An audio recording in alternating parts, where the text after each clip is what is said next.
Force যথেষ্ট সংবেদনশীল।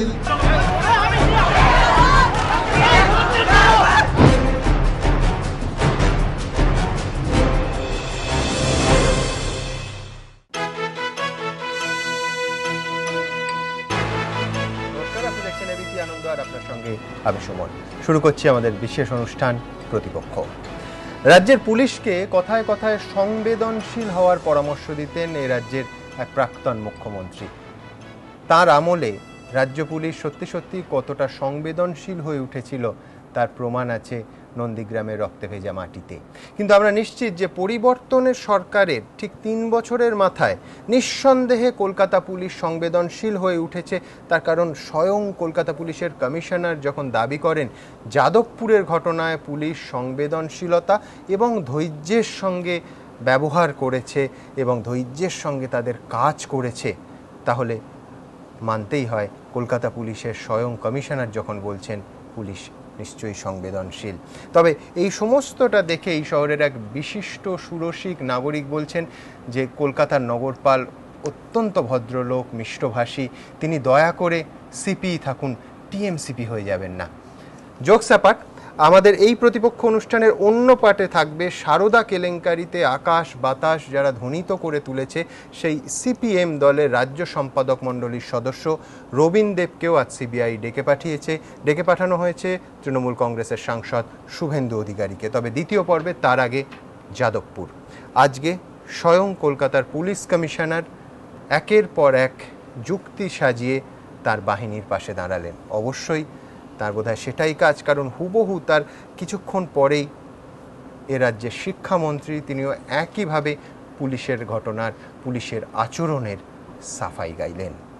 প্রথমে দেখে নেব কলকাতার মাননীয় নগরপাল ঠিক কী বলেছেন এবং ছাত্ররা তার সেই কথা শুনে ঠিক কী বলছে। পাশাপাশি উপাচার্যের পর পুলিশ কমিশনার, যাদবপুরে পুলিশি তাণ্ডবের ছবির সঙ্গে এবার অসঙ্গতি খুঁজে পাওয়া গেল খোদ পুলিশ কমিশনারের বক্তব্যে।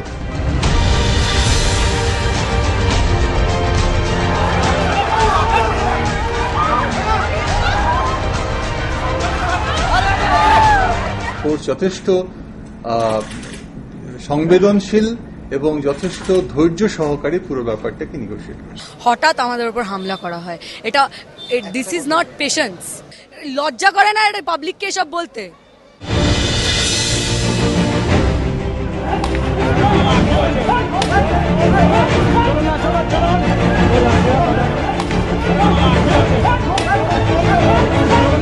ফোর্স কমপ্লিটলি ফোর্সের কাউকে আমরা দেখতে পাইনি ভিডিও ফুটেজে ফোর্স যে কারোর উপরে কোনো কিছু অ্যাসল্ট করেছে বা ফোর্স লাঠিচার্জ করেছে বা কিছু, সেটা আমরা কিছুই দেখতে পাইনি। এটাকে যদি অ্যাসল্ট না বলে আর আমরা কি মানে কোন জিনিসটাকে অ্যাসল্ট বলবো? মানে এটা তো মানে ভীষণ হাস্যকর ব্যাপার যে আমাদের সিস্টেমটা এত বাজে এরকম হয়ে গেছে। মানে হাসবো না কাঁদবো জানি না, এটাকে অ্যাসল্ট না বললে কি, গুলি না করলে কি অ্যাসল্ট হয় না?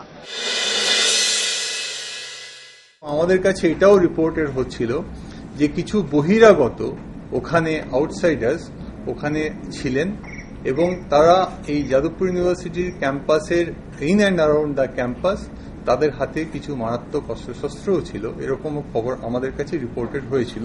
আমাদের গিটার, আমাদের স্যাক্সোফোন, আমাদের ভায়োলিন, সেগুলোকে কি তারা আর্মস বলছে? হ্যাঁ, তাহলে আমাদের কাছে সেই আর্মসগুলো ছিল। বহিরাগত যারা ছিল তাদের আইডেন্টিফিকেশনের প্রসেস চলছে। আমরা হয়তো কিছুক্ষণ অতি অল্প সময়ের মধ্যে কারা কারা বহিরাগত ছিল সেটাও আমরা জেনে যাব। বহিরাগত বলতে কাদের কথা বলছে? Faculty of engineering and technology students ইউনিয়নের ছেলেরা, তাদের কথা বলছে যারা মেন হোস্টেল থেকে এসেছিল আমাদেরকে বাঁচাতে। এবং তারা যদি আমাদের সাথে সেই দিন না থাকতো হয়তো আজকে হয়তো আমরা ঠিক অবস্থায় যে এই যে কথা বলছি সেটা হয়তো পারতাম না। এই আলোর ব্যাপারটাতে পুলিশের কোনো ভূমিকা ছিল না। এটা কেন আলোটা নিভেছিল বা কি হয়েছিল সেটার সম্বন্ধে আমি এই মুহূর্তে এনকোয়ারি না করে কিছু বলবো। লাইটের সুইচগুলো ভেতরে ছিল, বাইরে ছিল না। ফলে যদি লাইট নিভে দেওয়াই থাকে তাহলে ভেতর থেকে করা হয়েছে। স্টুডেন্টদের ভেতরে অ্যাক্সেস ছিল না, পুলিশও তখনও ভেতরে ঢুকতে পারেনি। ফলে এটা রীতিমতোভাবেই কর্তৃপক্ষ ভেতর থেকে আলোটা নিভিয়ে দিয়েছে। মঙ্গলবার মধ্যরাতে দেখা যায় পুলিশ পৌঁছানোর পরই অরবিন্দ ভবনের সামনের সব আলো একসঙ্গে নিভে যায়। প্রশ্ন উঠছে, পুলিশ এখনো সেই বিষয়টি দেখছে কেন? আলো কে বন্ধ করেছিল তা এখনো খুঁজে বের করে উঠতে পারল না কেন পুলিশ? এটাই তো সবচেয়ে বড় বিষয়। তাহলে কি কাউকে আড়াল করতে ইচ্ছে করে বিষয়টি এড়িয়ে যাচ্ছে পুলিশ? প্রশ্ন ছাত্রছাত্রীদের। কৃষ্ণেন্দু অধিকারী ও ময়ূখ ঠাকুর চক্রবর্তী, এবিপি আনন্দ, কলকাতা। আমি প্রথমেই যাদবপুর বিশ্ববিদ্যালয়ের ছাত্রছাত্রীদের কাছে চলে যাব। তোমরা অ্যাসল্টেড হয়েছো কিনা ইস্যুটা তা নয়, ইস্যুটা খুব পরিষ্কার, সেটা হচ্ছে তোমরা পুলিশকে অ্যাসল্ট করেছো, স্বয়ং পুলিশ কমিশনার বলছেন, বাহিনী বলছেন। কি বলবে? খুব বিচ্ছিরি একটা যুক্তি যে স্টুডেন্টরা এইভাবে পুলিশকে অ্যাসল্ট করবে। কারণ প্রথমত যাদবপুর ইউনিভার্সিটি ভারতবর্ষের অন্যতম একটা সেরা ইনস্টিটিউট। হয়তো এটা অনেকেই জানে যে উর্দিধারী কোনো পুলিশের গায়ে হাত দেওয়াটা কিন্তু বেআইনি, কর্তব্যরত। স্টুডেন্টের দিক থেকে এবং যারা এসছিলেন, পর্দায় সেটা ফুটেজে পরিষ্কার, যারা এসছিলেন তাদের ভেতর একজনের নাম আজকে একটি দৈনিক কাগজে বেরিয়েছে, তিনি এনএসজি ন্যাশনাল সিকিউরিটি গার্ডের কমান্ডো ট্রেনিং প্রাপ্ত। তাকে তার ওই দশাশয় চেহারার সাথে আমরা দৌড়ে উঠতে পারবো, আমরা পুলিশকে অ্যাসল্ট করেছি, মানে এটা কোন ধরনের কথাবার্তা বলা হচ্ছে? এবং আরও বলা হচ্ছে আমাদের সাথে হাতে অস্ত্র ছিল। প্রত্যেকটা ফুটেজে প্রমাণিত হচ্ছে যে আমি একটা করে আসবো, সংবেদনশীলতা কতটা সংবেদনশীল ছিল পুলিশ, কতটা ধৈর্যের সঙ্গে বাহিনী ব্যবহার করেছে। দেখুন, এর আগেও 52 ঘন্টা একটা, এর আগেও সৌভিক ভট্টাচার্য যখন আমাদের ভিসি ছিলেন তখনও 52 ঘন্টার একটা ঘেরাও হয়েছিল, তখনও কিন্তু পুলিশ আসেনি। আজকে 5-6 ঘন্টার একটা অবস্থানের মধ্যে পুলিশ চলে এসছে এবং পুলিশের সংবেদনশীলতা, ছাত্রছাত্রীদের ধরে ধরে ছুঁড়ে ফেলা হচ্ছে, ফুটেজে দেখানো হচ্ছে একটি ছেলেকে মুখে ঘুষি মারা হচ্ছে এবং কন্টিনিউয়াসলি তার মাথায় থাপ্পড় মারা হচ্ছে, সেটা সংবেদনশীলতা। এবং মেয়েদের ওপর যে হামলাগুলো নেমে এসেছিল, জামা কাপড় ছিঁড়ে দেওয়া হচ্ছে এবং একটি মেয়েকে এমনভাবে হেনস্থা করা হয়, তার জামাটা এতটাই ছিঁড়ে যায় যে তাকে তক্ষুনি ছেলেরা নিজের জামা খুলে তার মানে লজ্জা ঢাকার অবস্থায় এরকম অবস্থা হয়ে গেছিল। মানে this is what they are telling, সংবেদনশীলতা কোট আনকোট। ফাইন, কিন্তু ক্যামেরা কি বলছে? আমরা জানি যে পুলিশের চোখ আলাদা, অনেকে বলেন, অনেকে অভিযোগ করেন, কিন্তু পুলিশের ক্যামেরাও কি আলাদা? ওইখানে পুলিশ বাহিনীর যে ক্যামেরা ছিল তাতে কি ফুটেজ ধরা পড়লো? আজকে স্বয়ং কমিশনার যে ফুটেজ দেখালেন, তারপরে পুরো ফুটেজটা কেন তিনি দেখালেন না, শুধু একটা অংশ, এবং এই ঘটনা শুরুর আগের অংশে দেখিয়ে ঠিক কি প্রমাণ করতে চাইলেন তিনি? সংবেদনশীলতা এবং ধৈর্যের সঙ্গে পুলিশ কাজ করেছে, সিপির দাবি। আমরা কোনো মন্তব্য করব না, মন্তব্য করবে তোমরা, মন্তব্য করবেন আমাদের অতিথিরা। ফুটেজ কি বলছে, কতটা সংবেদনশীল ছিল সেদিন পুলিশ? দেখুন সংবেদনশীলতা এক এক করে। ফোর্স, কমপ্লিটলি ফোর্সের কাউকে আমরা দেখতে পাইনি ভিডিও ফুটেজে ফোর্স যে কারোর উপরে কোনো কিছু অ্যাসল্ট করেছে বা ফোর্স লাঠিচার্জ করেছে বা কিছু, সেটা আমরা কিছুই দেখতে পাইনি। ফোর্স যথেষ্ট সংবেদনশীল এবং যথেষ্ট ধৈর্য সহকারে পুরো ব্যাপারটাকে নেগোশিয়েট করেছে।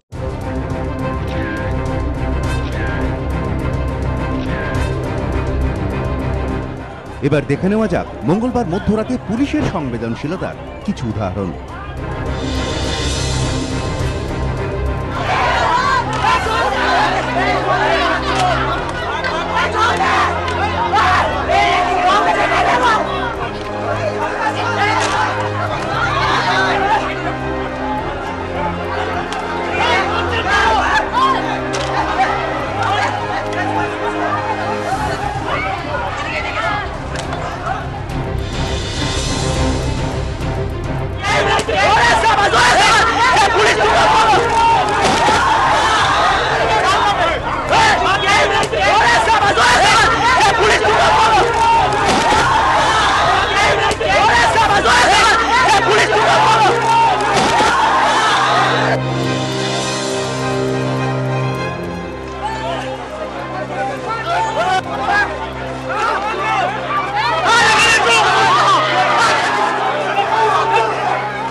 এই হলো কলকাতার পুলিশ কমিশনারের চোখে সংবেদনশীলতা। মেয়েদের ওপর দাঁড়িয়ে মেয়েদের মোলেস্ট করা, এটা আইন অনুযায়ী কাজ করা? আমাদের চুল ধরে টেনে অবস্থান থেকে বের করা, এটা আইন অনুযায়ী? লজ্জা করে না এটা পাবলিককে এসব বলতে? প্রতিবাদ করতে গিয়ে প্রহরিত নিজের বিশ্ববিদ্যালয়ে পুলিশি প্রহারের মুখে পড়ুয়ারা টেনে হিচড়ে মেরে বের করে দেওয়া হলো ক্যাম্পাসের বাইরে। যদিও কমিশনারের দাবি এসবই নাকি পুলিশের সংবেদনশীলতা। কৃষ্ণেন্দু অধিকারী ও ময়ূখ ঠাকুর চক্রবর্তী, এবিপি আনন্দ, কলকাতা। ওর যথেষ্ট সংবেদনশীল।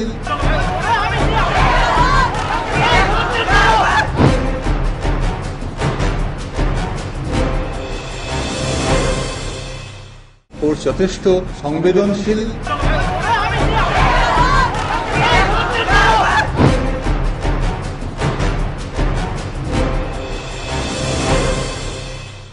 সেদিন ক্যাম্পাসের ভেতর অস্ত্র হাতে লোকজন ছিল, কলকাতা পুলিশের কাছে তেমনই খবর আছে, কি বলবে তোমরা?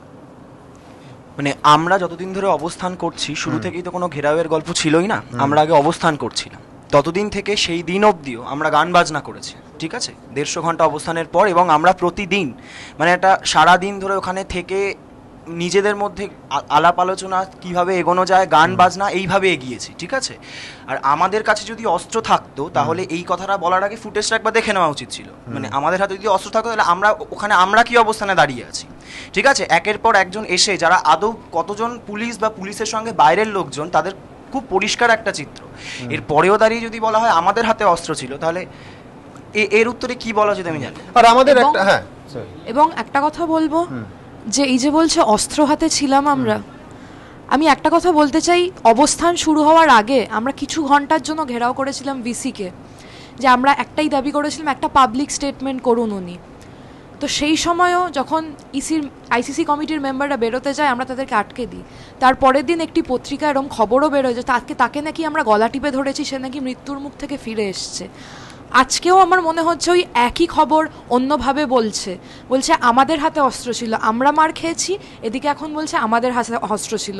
এখন তো আমার মনে হয় মানে this is not even surprising, এটা এক প্যাটার্নে একই ধরনের জিনিসপত্র হয়ে যাচ্ছে। অস্ত্র তো ছিল, আমাদের কাছে অস্ত্র ছিল, আমাদের গলা ফাটিয়ে যে স্লোগানিং দিই সেটাই আমাদের অস্ত্র। যাদবপুরের ইতিহাসে যে লড়াই বারবার হয়েছে, আমাদের স্লোগান, গিটার, স্যাক্সোফোন, ভায়োলিন এগুলোই অস্ত্র। এবং আগের দিনও যখন পুলিশ আমাদের ওপর আসছে, হামলা করার চেষ্টা করছে 2 দিন আগে, তখন এরকমও হয় আমরা গিটার এবং ভায়োলিন নিয়ে তাদের সামনে আস্তে আস্তে এগিয়ে যাই এবং পুলিশ বুঝতে পারলো না যেটা কি হচ্ছে। মানে ওনারা এক্সপেক্ট করেছে আমরা তো সব একজন জঙ্গি, মানে ভিসি যেরকম খুনের দায় আমাদের ওপর দিয়েছে, আমরা হয়তো আরোপ করব, কিন্তু আমরা জাস্ট সেই আমাদের বাদ্যযন্ত্রগুলো নিয়েই কিন্তু এগিয়ে যাই এবং পুলিশ সত্যিমাত্র অবাক হয়ে সে পিছিয়ে যায়। আমাদের প্রশ্ন খুব পরিষ্কার, সেটা হচ্ছে অস্ত্র যদি থাকে সেই অস্ত্র কি উদ্ধার করা হয়েছে? তার সিজার লিস্ট আজকে মাননীয় কমিশনার কেন সাংবাদিকদের সামনে হাজির করলেন না? দেখুন অস্ত্র কাহিনী। আমাদের কাছে এটাও রিপোর্টের হচ্ছিল যে কিছু বহিরাগত ওখানে আউটসাইডার্স ওখানে ছিলেন এবং তারা এই যাদবপুর ইউনিভার্সিটির ক্যাম্পাসের in and around the campus তাদের হাতে কিছু মারাত্মক অস্ত্রশস্ত্রও ছিল। যাদবপুরে পুলিশি তাণ্ডব নিয়ে সর্বত্র সমালোচনার ঝড় ওঠার পর বৃহস্পতিবার এই নয়া তত্ত্ব খাড়া করার চেষ্টা করলেন পুলিশ কমিশনার। কিন্তু তত্ত্ব তো খাড়া করলেন, তা প্রতিষ্ঠিত করতে পারলেন কই? ঘটনাস্থল থেকে কোনো অস্ত্র উদ্ধার হলো না কেন? ধৃত 36 জনের কাছে কোনো অস্ত্র মিলল না কেন? অস্ত্র নিয়ে পড়ুয়ারা অবস্থান বিক্ষোভ দেখাচ্ছেন, এই খবর পুলিশ কমিশনারকে কে দিলেন? পুলিশ কমিশনার আবার স্যাক্সোফোন, গিটারকে অস্ত্র ভেবে ভুল করেননি তো? কটাক্ষের সুর পড়ুয়াদের গলায়। আমাদের কাছে আর্মস ছিল, যে ওনাদের কাছে সেটা প্রুফ আছে, প্রুফ করতে পারবেন কোনোভাবে? আর্মস যাদবপুরের স্টুডেন্টের পিসফুল যে ডেমনস্ট্রেশন, আমরা যে ঘেরাও করছি, সেটা তো পরিষ্কার বারবার খবরে দেখাচ্ছে। মানে কে অন্ধ? ভিসি অন্ধ, না পুলিশ কমিশনার অন্ধ, নাকি এটা কোনো পাবলিসিটি স্টান্ট? তারা আর্মসের কথা বলছে, আর্মসটা কি? আমাদের গিটার, আমাদের স্যাক্সোফোন, আমাদের ভায়োলিন, সেগুলোকে কি তারা আর্মস বলছে? হ্যাঁ, তাহলে আমাদের কাছে সেই আর্মসগুলো ছিল। প্রাক্তন পুলিশ কর্তাদের একাংশ বলছেন পুলিশ কমিশনার এদিন যেভাবে অস্ত্র তত্ত্ব সামনে এনেছেন তা অত্যন্ত পরিচিত পন্থা, পুলিশের মৃগয়া ভূমি। অভিযুক্তদের বিরুদ্ধে যখন তথ্য প্রমাণ জোগাড় করতে পারে না পুলিশ, তখন অনেক সময়ই ফাঁসানোর জন্য অভিযুক্তদের কাছ থেকে অস্ত্র কিংবা মাদক উদ্ধার হয়েছে বলে দেখায়। পুলিশের বিরুদ্ধে এরকম অভিযোগ মাঝে মধ্যেই ওঠে। অন্যদিকে ছাত্রছাত্রীদের কথা পছন্দ না হলে অনেক সময় তাদের গায়ে মাওবাদী তকমা লাগানোর অভিযোগও ওঠে শাসকের বিরুদ্ধে। You just spoke about goons and how you don't support them. There are so many things. These are the 3 issues. CPM and Maoist, they are working together. And this is only the 3 issues. They are the Maoist cadre, I am telling you. We're coming to them with lots of other issues. I am not. Okay, this is a different... No, Didi. Jadavpur কাণ্ডের পর নানা মহলে প্রশ্ন উঠছে, পুলিশকে আড়াল করতে গিয়ে কমিশনার অস্ত্রতত্ত্বের সহজ এবং চেনাপত্রাই বেছে নিলেন। ময়ূখ ঠাকুর চক্রবর্তী, এবিপি আনন্দ, কলকাতা। ফোর্স যথেষ্ট সংবেদনশীল।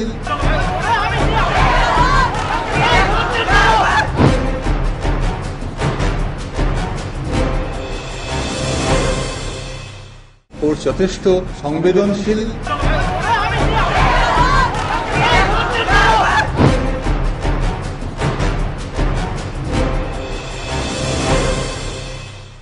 পুলিশ বাহিনীর যারা গেছিলেন তারা লাঠি নিয়ে যাননি, খালি হাতে গেছিলেন, কাজেই লাঠি চার্জের কোনো প্রশ্নই ওঠে না। কি বলবে তোমরা? এটা শুধু এই শহরের পুলিশ কমিশনার নন, রাজ্যের শিক্ষামন্ত্রী খানিকক্ষণ আগে সাংবাদিক সম্মেলন করে বলেছে এটা কিন্তু সম্পূর্ণ মিথ্যে কথা। ফুটেজে ক্লিয়ারলি দেখা যাচ্ছে ওদের হাতে যথেষ্ট বড় বড় লাঠি আছে, ওদের দেখা যাচ্ছে আমাদের মারছে, লাঠি হাতে মারছে, ওরা চটি খুলে মেরেছে। আর ওদের দেখেছেন, মানে ওদের লাঠি তো লাগবে না আমাদের মারতে গেলে। মানে উনি বলছেন যে পুলিশ একদম নিরস্ত্র অবস্থায় গেছিল, লাঠি ছিল না। হ্যাঁ, মানে এটা ওনারা বলবেনই, কারণ যাদেরকে পাঠানো হয়েছিল মানে তথাকথিত ভিসিকে উদ্ধার করার জন্য, তারা আসলে গুন্ডা দমন শাখার অফিসার। যে পার্টিকুলার কনস্টেবলের কথা আমি আগেই বললাম, তিনি ভাবুন আপনারা, কমান্ডো ট্রেনিং প্রাপ্ত এবং বক্সিং, তিনি বক্সিং জানেন। মানে সেই রকম কিছু লোকজনকে পাঠানো হয়েছে যাদবপুরের ছাত্রছাত্রীদের কবল থেকে ভিসিকে উদ্ধার করার জন্য। উনি বলতেই পারেন, হ্যাঁ, মানে উনি খালি হাতে বলতেই পারেন যে পুলিশ একদমই নিরস্ত্র ছিল, কারণ ওই দশাশই চেয়ারের একটা থাপ্পড় খেলে মনে হয় না আর কেউ উঠে দাঁড়াতে পারবে। এবং তাছাড়াও যে আরেকটা বড় অস্ত্র, সেটা হচ্ছে যে তার সঙ্গে কিছু পাড়ার ছেলে বা লোকাল গুন্ডা, একটা নির্দিষ্ট রাজনৈতিক দলের গুন্ডা, ঠিক আছে, গেঞ্জি পুলিশ, চটি পুলিশ, যেটা আমি আগে শোনা গেছে ওনাদেরই নেত্রীর মুখে, সেগুলো আজকে উনিই পাঠালেন। আসুন আমরা দেখে নিই যে এই লাঠি চার্জ নিয়ে আজকে সরকার পক্ষে থেকে রাজ্যের শিক্ষামন্ত্রী এবং কলকাতা পুলিশের স্বয়ং কমিশনার ঠিক কি বললেন। আমি আপনাদেরকে জোর দিয়ে বলছি, পুলিশকে বলা হয়েছিল কোনো লাঠি নিয়ে ওখানে না প্রবেশ করতে, এবং পুলিশ যারাই ওখানে ছিলেন তার মধ্যে অধিক সংখ্যক সিভিল পোশাকে ছিলেন এবং তাদের কারুর হাতে লাঠি ছিল না।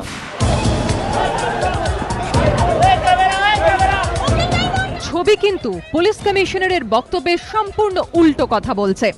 এই ছবি দেখার পরও পুলিশ কমিশনার কি করে বলছেন যাদবপুর অভিযানে পুলিশ লাঠি নিয়েই যায়নি? অনেকেরই প্রশ্ন, তাহলে কি না জেনেই সাংবাদিক বৈঠকে এমন মন্তব্য করে বসলেন পুলিশ কমিশনার, নাকি তাকে কেউ ভুল তথ্য দিয়েছিল? লাঠি হাতে এই ব্যক্তি পুলিশ নয়, ছাত্র, এমনটা নিশ্চয়ই বলবেন না পুলিশ কমিশনার। তবে পুলিশ কমিশনার একা নন, লাঠিচার্জের দাবি উড়িয়ে দিচ্ছেন শিক্ষামন্ত্রীও।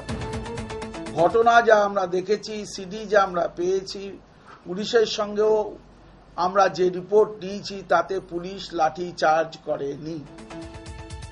শিক্ষামন্ত্রী যখন একথা বলছেন, তখন আরো একবার দেখে নেওয়া যাক লাঠিধারী পুলিশের এই ছবি।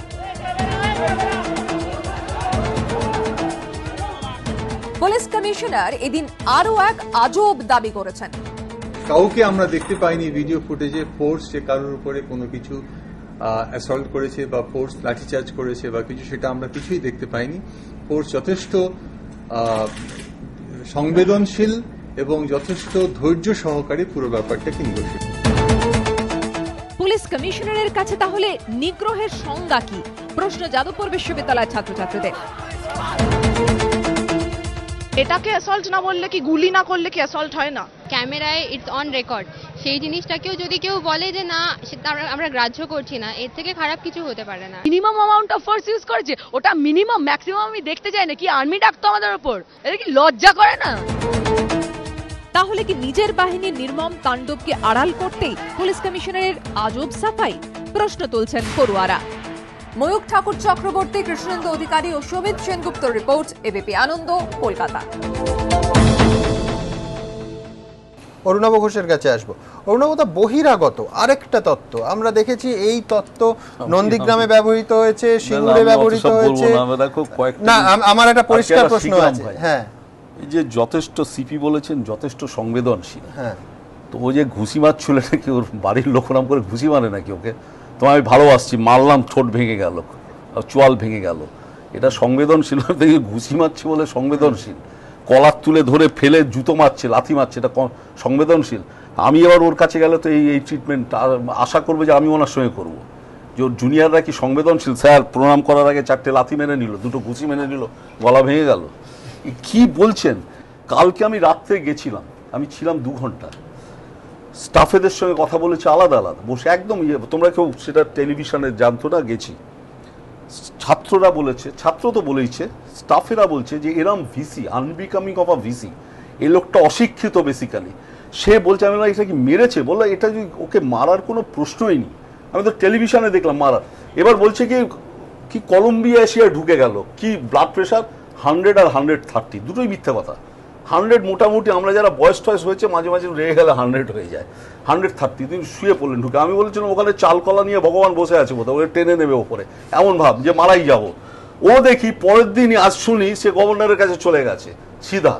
মানে এই যে একটা লোক বয়স্ক, আমি যদি আমার বাবার কাছে শ্রদ্ধা রাখি কেন যে মিথ্যা কথা বলবে না, আমার মা বাবা আমার কাছে মিথ্যা কথা বলবে না। না কিন্তু আপনি ছাত্র আন্দোলন করেছেন, আপনি কোনোদিন এইরকম ভিসি দেখেছেন যারা খুনের কেস দিচ্ছে এই ছেলে মেয়েগুলিকে?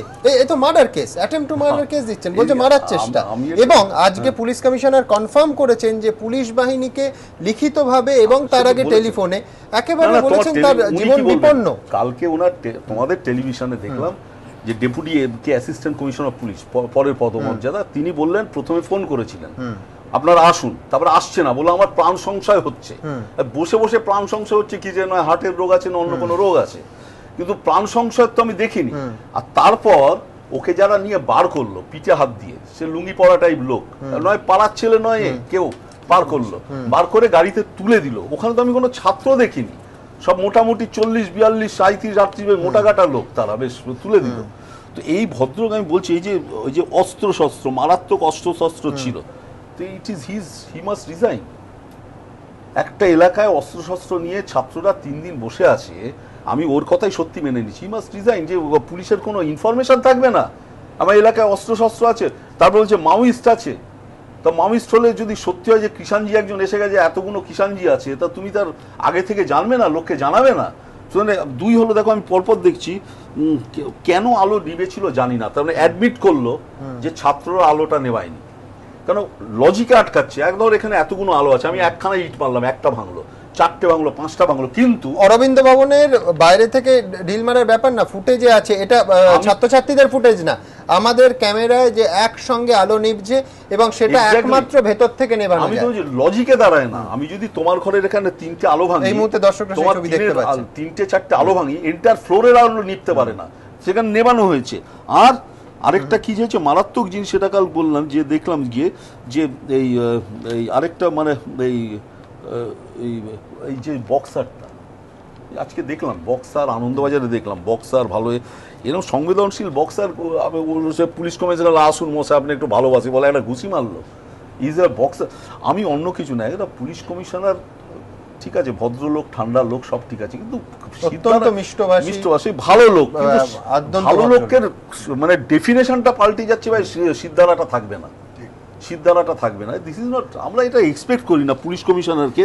আমরা আসুন একবার দ্রুত দেখে নিই যে পুলিশ কমিশনার আজকে একটা ফুটেজ রিলিজ করেছেন, সেই ফুটেজ নিয়েও কিন্তু একাধিক প্রশ্ন উঠে গেছে। তার কারণ যে অংশটা সমস্ত সংবাদ মাধ্যমে ধরা পড়েছে এবং তারা দেখাচ্ছে, সেই অংশটা আজকে সাংবাদিক সম্মেলনে কেন দেখালেন না মাননীয় সিপি? দেখুন।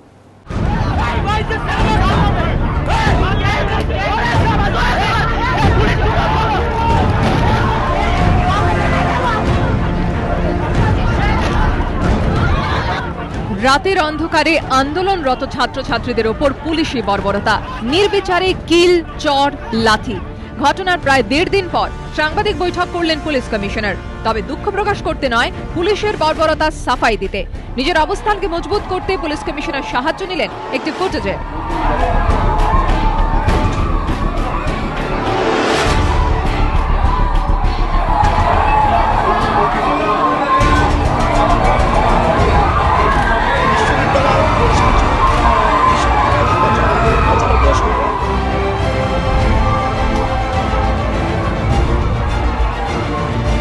পরিস্থিতি এরকম ছিল না যে পরিস্থিতিতে কোনো রকমের নেগোসিয়েশন বা কথাবার্তা বলা সম্ভব হচ্ছিল, যদিও পুলিশ অনেকক্ষণ ধরে এক্সট্রিম পেশেন্স নিয়ে সেটা করার চেষ্টা করেছে। পুলিশ সেই দিন যেটা করেছিল সেটা পুরোপুরি আইনানুগভাবে করেছিল, আইন মেনে করেছিল। তবে এই ফুটেজ দেখালেও পুলিশ কমিশনার সেই ফুটেজ সামনে আনলেন না যেখানে পড়ুয়াদের উপর তাঁর পুলিশ কর্মীরা আক্রমণ চালাচ্ছে।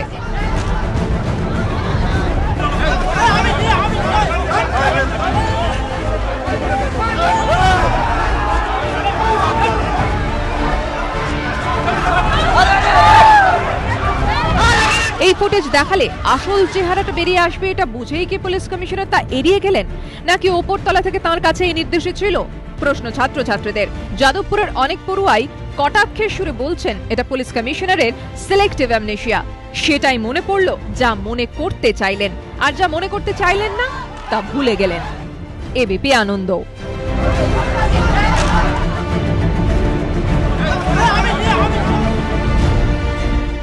ওর যথেষ্ট সংবেদনশীল,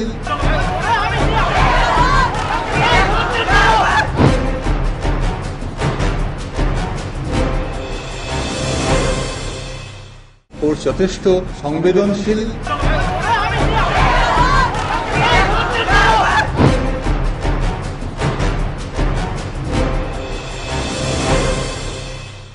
জয়প্রকাশ বাবুর কাছে আসবো। জয়প্রকাশ বাবু, 36 জন গ্রেফতার হলেন। আমি আবার সেই অংশে আসছি, এর ভেতর সশস্ত্র বহিরাগত একটিও রইল না। মানে আমি বলছি যদি সত্যি সত্যি অরুণাভ ঘোষ যেটা বলছিলেন সত্যি সত্যি যদি এইরকম, এবং একজন দাবি করছেন যে 25 জন, শিক্ষামন্ত্রী নিজে দাবি করছেন যে 25 জন ছাত্র থাকলে 150 জন বাইরের লোক ছিল, এই যদি রেশিও হয় যে 36 জনকে গ্রেফতার করে হাজতে রাখা হলো, পরের দিন বেরোলো প্রত্যেকে তো ওদের সহপাঠী, একজন বহিরাগত না। আমি বলছি অস্ত্র এবং বহিরাগত থাকলে কোথায় তারা? সেটা তো দেখুন, কালকে আমি আপনাদের এই চ্যানেলে, যাদবপুরের ছেলে তো আমি কালকে আপনাদের চ্যানেলে একটা দ্ব্যর্থহীনভাবে একটা কথা বলেছি যে ভাইস চ্যান্সেলর মিথ্যেবাদী। একদম আমি দায়িত্ব নিয়ে বলেছি মিথ্যেবাদী। যে কথা বলেছেন কালকের ভাইস চ্যান্সেলরের যা আমরা শুনেছিলাম, এবং পরিষ্কার তাতে বলেছিলাম যে আমি গোল গোল করে বলে লাভ নেই, একটাই ভাষায় তিনি হচ্ছেন মিথ্যেবাদী, যা বলছেন মিথ্যে কথা। আজকে আমি সেইখানেই বলছি পুলিশ কমিশনার মিথ্যেবাদী, মিথ্যে কথা বলছেন। উনি যদি শোনেন তিনি বলুন তিনি মিথ্যে কথা সাজিয়ে সাজিয়ে ভুল কথা বলছেন। এটা হচ্ছে পরিষ্কার হয়ে যাওয়া দরকার। তিনি সরকারে থাকতে পারেন, কিন্তু আগে তিনি পুলিশ এবং একজন মানুষ। তার বাড়িতে একটা বাচ্চা মেয়ে আছে, তার নিজের মেয়ে। ওটা মানলে কি হতো? তাকে ওরা মানলে? এই সংবেদনশীলতা তার মেয়ের ওপর যদি কেউ দেখায় ভবিষ্যতে, এই পুলিশ অফিসার যিনি সুরজিৎ বাবু ভালো মানুষ বলে বলছি, তিনি বাড়িতে গিয়ে আয়নার সামনে দাঁড়িয়ে একবার ভাবুন, পাশে মেয়েটাকে দাঁড় করিয়ে, নিজের মেয়েকে দাঁড় করিয়ে, যে এই সংবেদনশীল ব্যবহার তার মেয়ের ওপর যদি হতো তিনি কি করতেন? ওর যথেষ্ট সংবেদনশীল,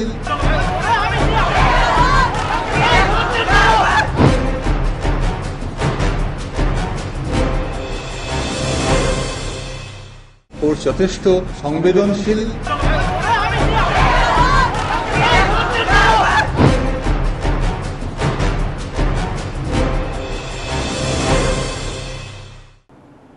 সব থেকে আজকে ওনার যে ইন্টারভিউ বা প্রেস, তার সব থেকে উল্লেখযোগ্য পয়েন্ট কোনটা?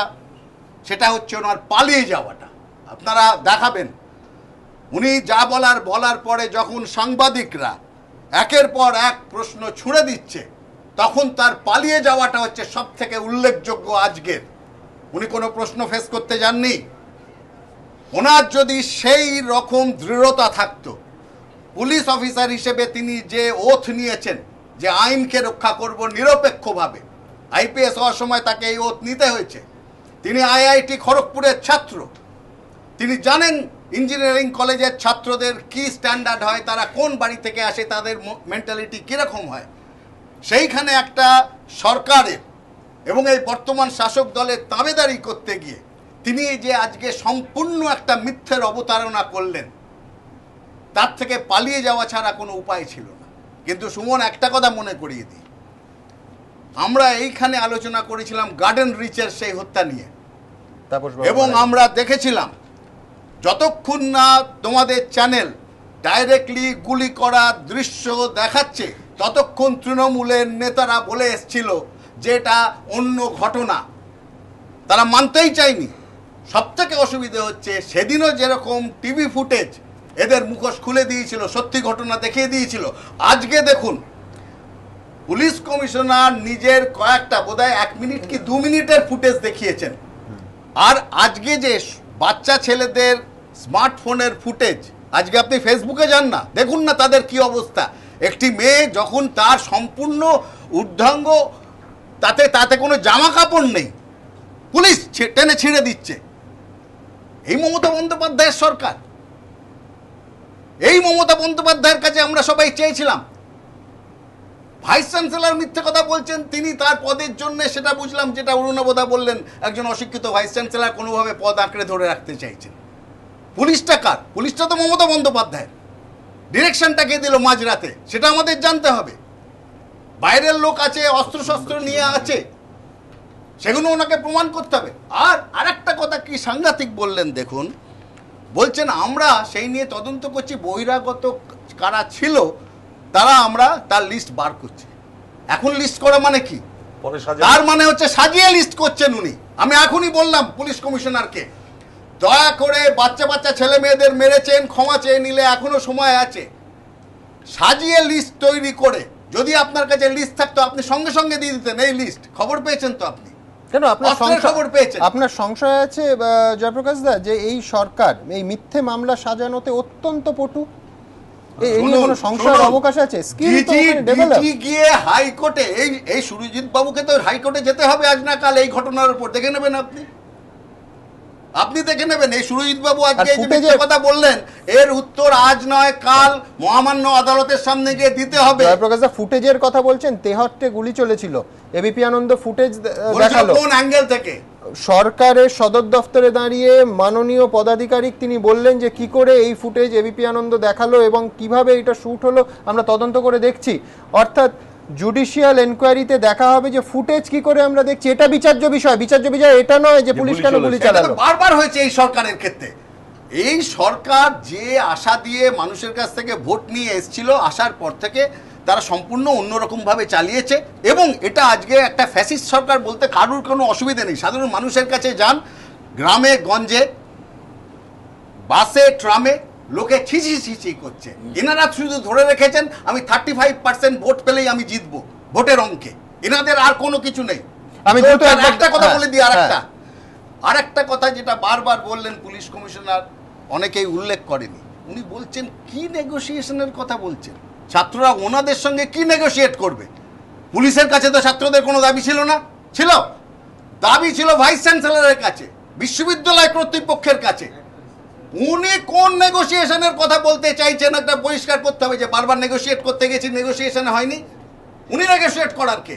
ছাত্রছাত্রীরা তাদের বিশ্ববিদ্যালয়ে বসে তাদের ভাইস চ্যান্সেলর, তাদের অভিভাবক, যিনি বিশ্ববিদ্যালয়ের অভিভাবক, যিনি পিতৃসম, তার সঙ্গে গিয়ে কথা বলতে চাইছে। উনি কি বলার নেগোসিয়েট করার? উনি বলছেন যে নেগোসিয়েট হয়নি, এত বড় কথা বলছেন উনি। জয়প্রকাশ বাবু আবার উনি একটা বললেন যে যখন পুলিশ বাহিনী পৌঁছেছিল তখন অত্যন্ত উত্তেজিত ছিল ছাত্রছাত্রীরা। আপনি আমায় বলুন, ক্যাম্পাসে পুলিশ বাহিনী, ওই বিশাল পুলিশ বাহিনী ঢুকেছে, উত্তেজনা ছড়াবে না? উনি জানতেন না যে পুলিশ বাহিনী ঢুকলে উত্তেজনা ছড়াবে? আমি বলি, আমি এদের দেখেছি, কাল সেদিন গেছিলাম তো রাত 7টা-8টায়। আমি অনেক এদের মিছিলটাও দেখলাম। আমি যাচ্ছিলাম গাড়ি করে। আমি অনেক দিন বাদে আমার ছাত্র জীবনে এত ভালো মিছিল এবং রিয়াল ছাত্রদের নিয়ে আমি দেখিনি। আমি এসএফআই দেখেছি মিছিল, ছাত্র পরিষদ দেখেছি, 50% 60% ছাত্র থাকে, কিছু ডিওয়াইএফ থাকে, যুব কংগ্রেস থাকে না, এরম ছাত্র মিছিল দেখিনি। এবং এটা ঘটনা যে এটা কিন্তু ছাত্র সমাজের মধ্যে অপমান হয়েছে। এই ছেলেগুলোকে যেভাবে মারা হয়েছে আমি বুঝতে পারছি যে কাল একটা ট্রেন দেখলাম রিক্সা করে নামছে, ছেলেটা নামতে পারছে না, পাটা ভেঙে গেছে। কাল স্টুডিওতেও যারা এসেছিলেন প্রত্যেকে আহত এবং ব্যান্ডেজ নিয়ে এসেছে। আমরা দ্রুত একবার দেখাবো যে মাননীয় কলকাতার পুলিশ কমিশনারের এই বহিরাগত তত্ত্ব দেখুন। আমাদের কাছে এটাও রিপোর্টের হচ্ছিল যে কিছু বহিরাগত ওখানে আউটসাইডার্স ওখানে ছিলেন এবং তারা এই যাদবপুর ইউনিভার্সিটির ক্যাম্পাসের in and around the campus তাদের হাতে কিছু মারাত্মক অস্ত্রশস্ত্রও ছিল। বহিরাগত যারা ছিল তাদের আইডেন্টিফিকেশনের প্রসেস চলছে।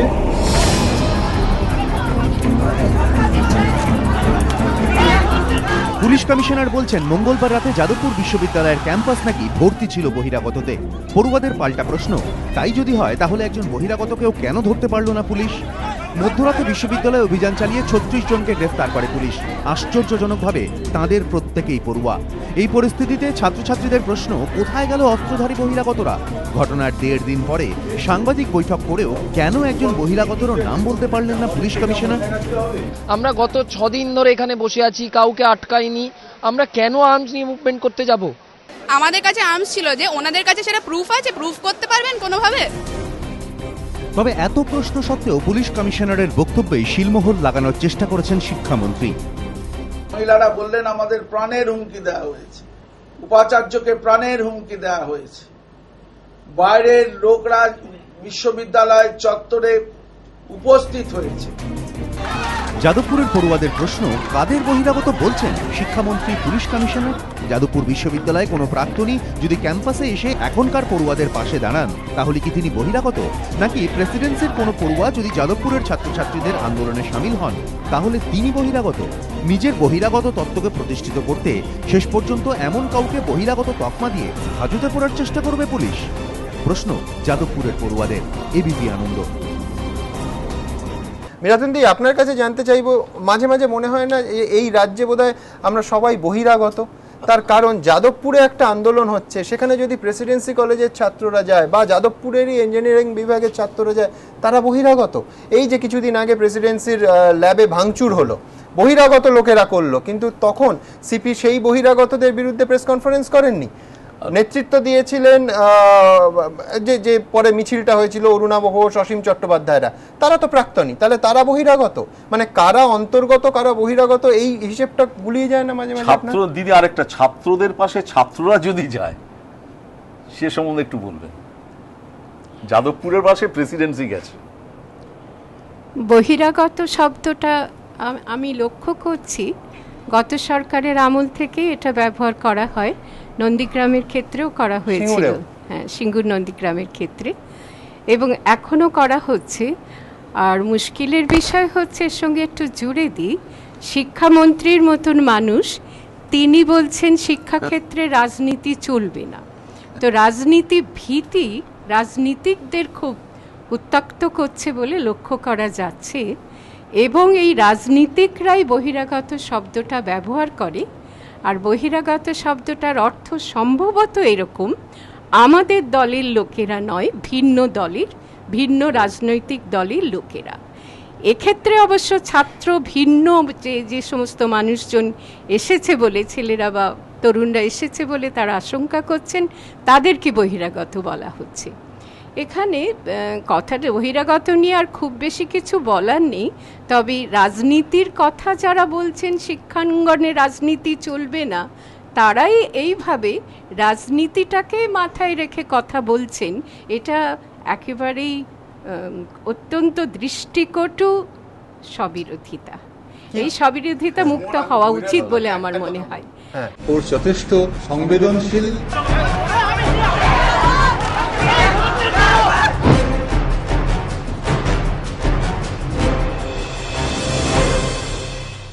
ওর যথেষ্ট সংবেদনশীল,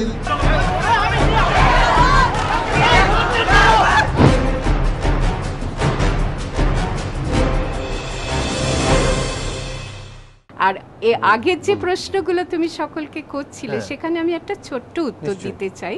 সেটা হচ্ছে মনস্তাত্ত্বিক একটা ব্যাখ্যা আছে। খোদ উপাচার্য, তার ভয় হলো তাকে মেরে ফেলা হবে, প্রাণে মেনে ফেলবে বলে ছাত্রছাত্রীরা সব জমায়েত হয়েছে। তার এই ভয়টা আমার মনে হয় একেবারেই মনের থেকে উঠে আসছে। মনস্তত্ত্বসম্মত একটা ব্যাখ্যা আছে। ব্যাখ্যাটা হলো, তিনি যেহেতু ব্যর্থ হয়েছেন ছাত্রছাত্রীদের আবেদনে সাড়া দিতে, তারা আন্দোলন করতে বাধ্য হয়েছে, আবেদনটাকে আন্দোলনে রূপ দিতে বাধ্য হয়েছে, সেই রকম ক্ষেত্রে নিজের ব্যর্থতা, অপদার্থতা তাকে নিজের মনে মনে ভয় পেতে প্ররোচিত করেছে। এই ভয়, আর পাশাপাশি আমরা যে পুলিশ কর্তা ব্যক্তির কথাগুলো শুনছিলাম, সেখানেও একই ধরনের মনস্তাত্ত্বিক ব্যাখ্যা আছে। তারাও ভয় পাচ্ছে। সেই ভয়টা হলো চাকরি হারানোর ভয়, অথবা পদ হারানোর, চেয়ার হারানোর ভয়। এই দুটো ভয় কিন্তু মারাত্মক। এই দুটি ভয় একসঙ্গে মিলেছে, এবং তার থেকে যেটা তারা করছেন সেটা মিথ্যা ভাষণ। ভয় পেয়েই মানুষ মিথ্যে কথা বলে, এরা সেটা করছে।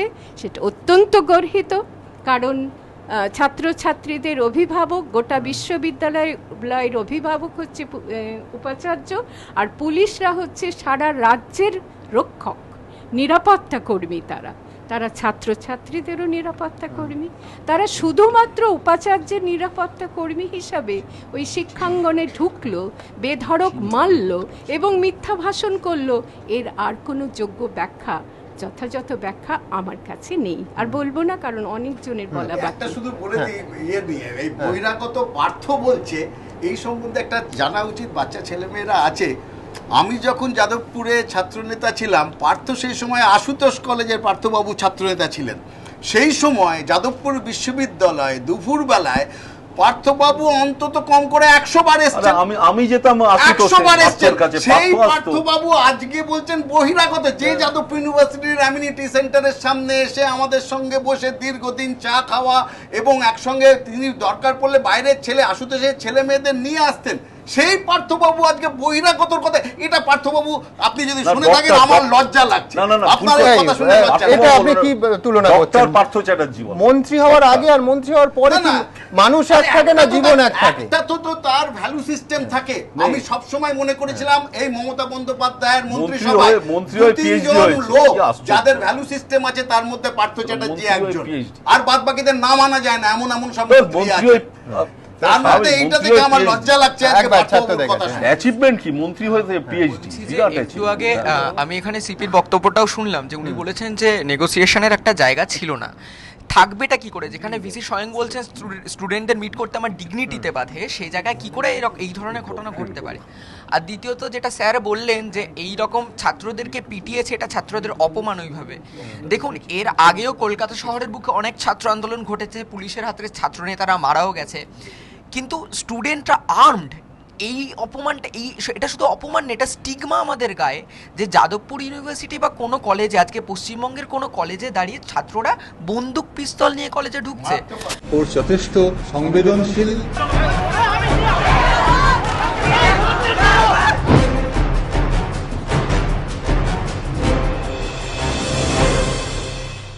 ওর যথেষ্ট সংবেদনশীল।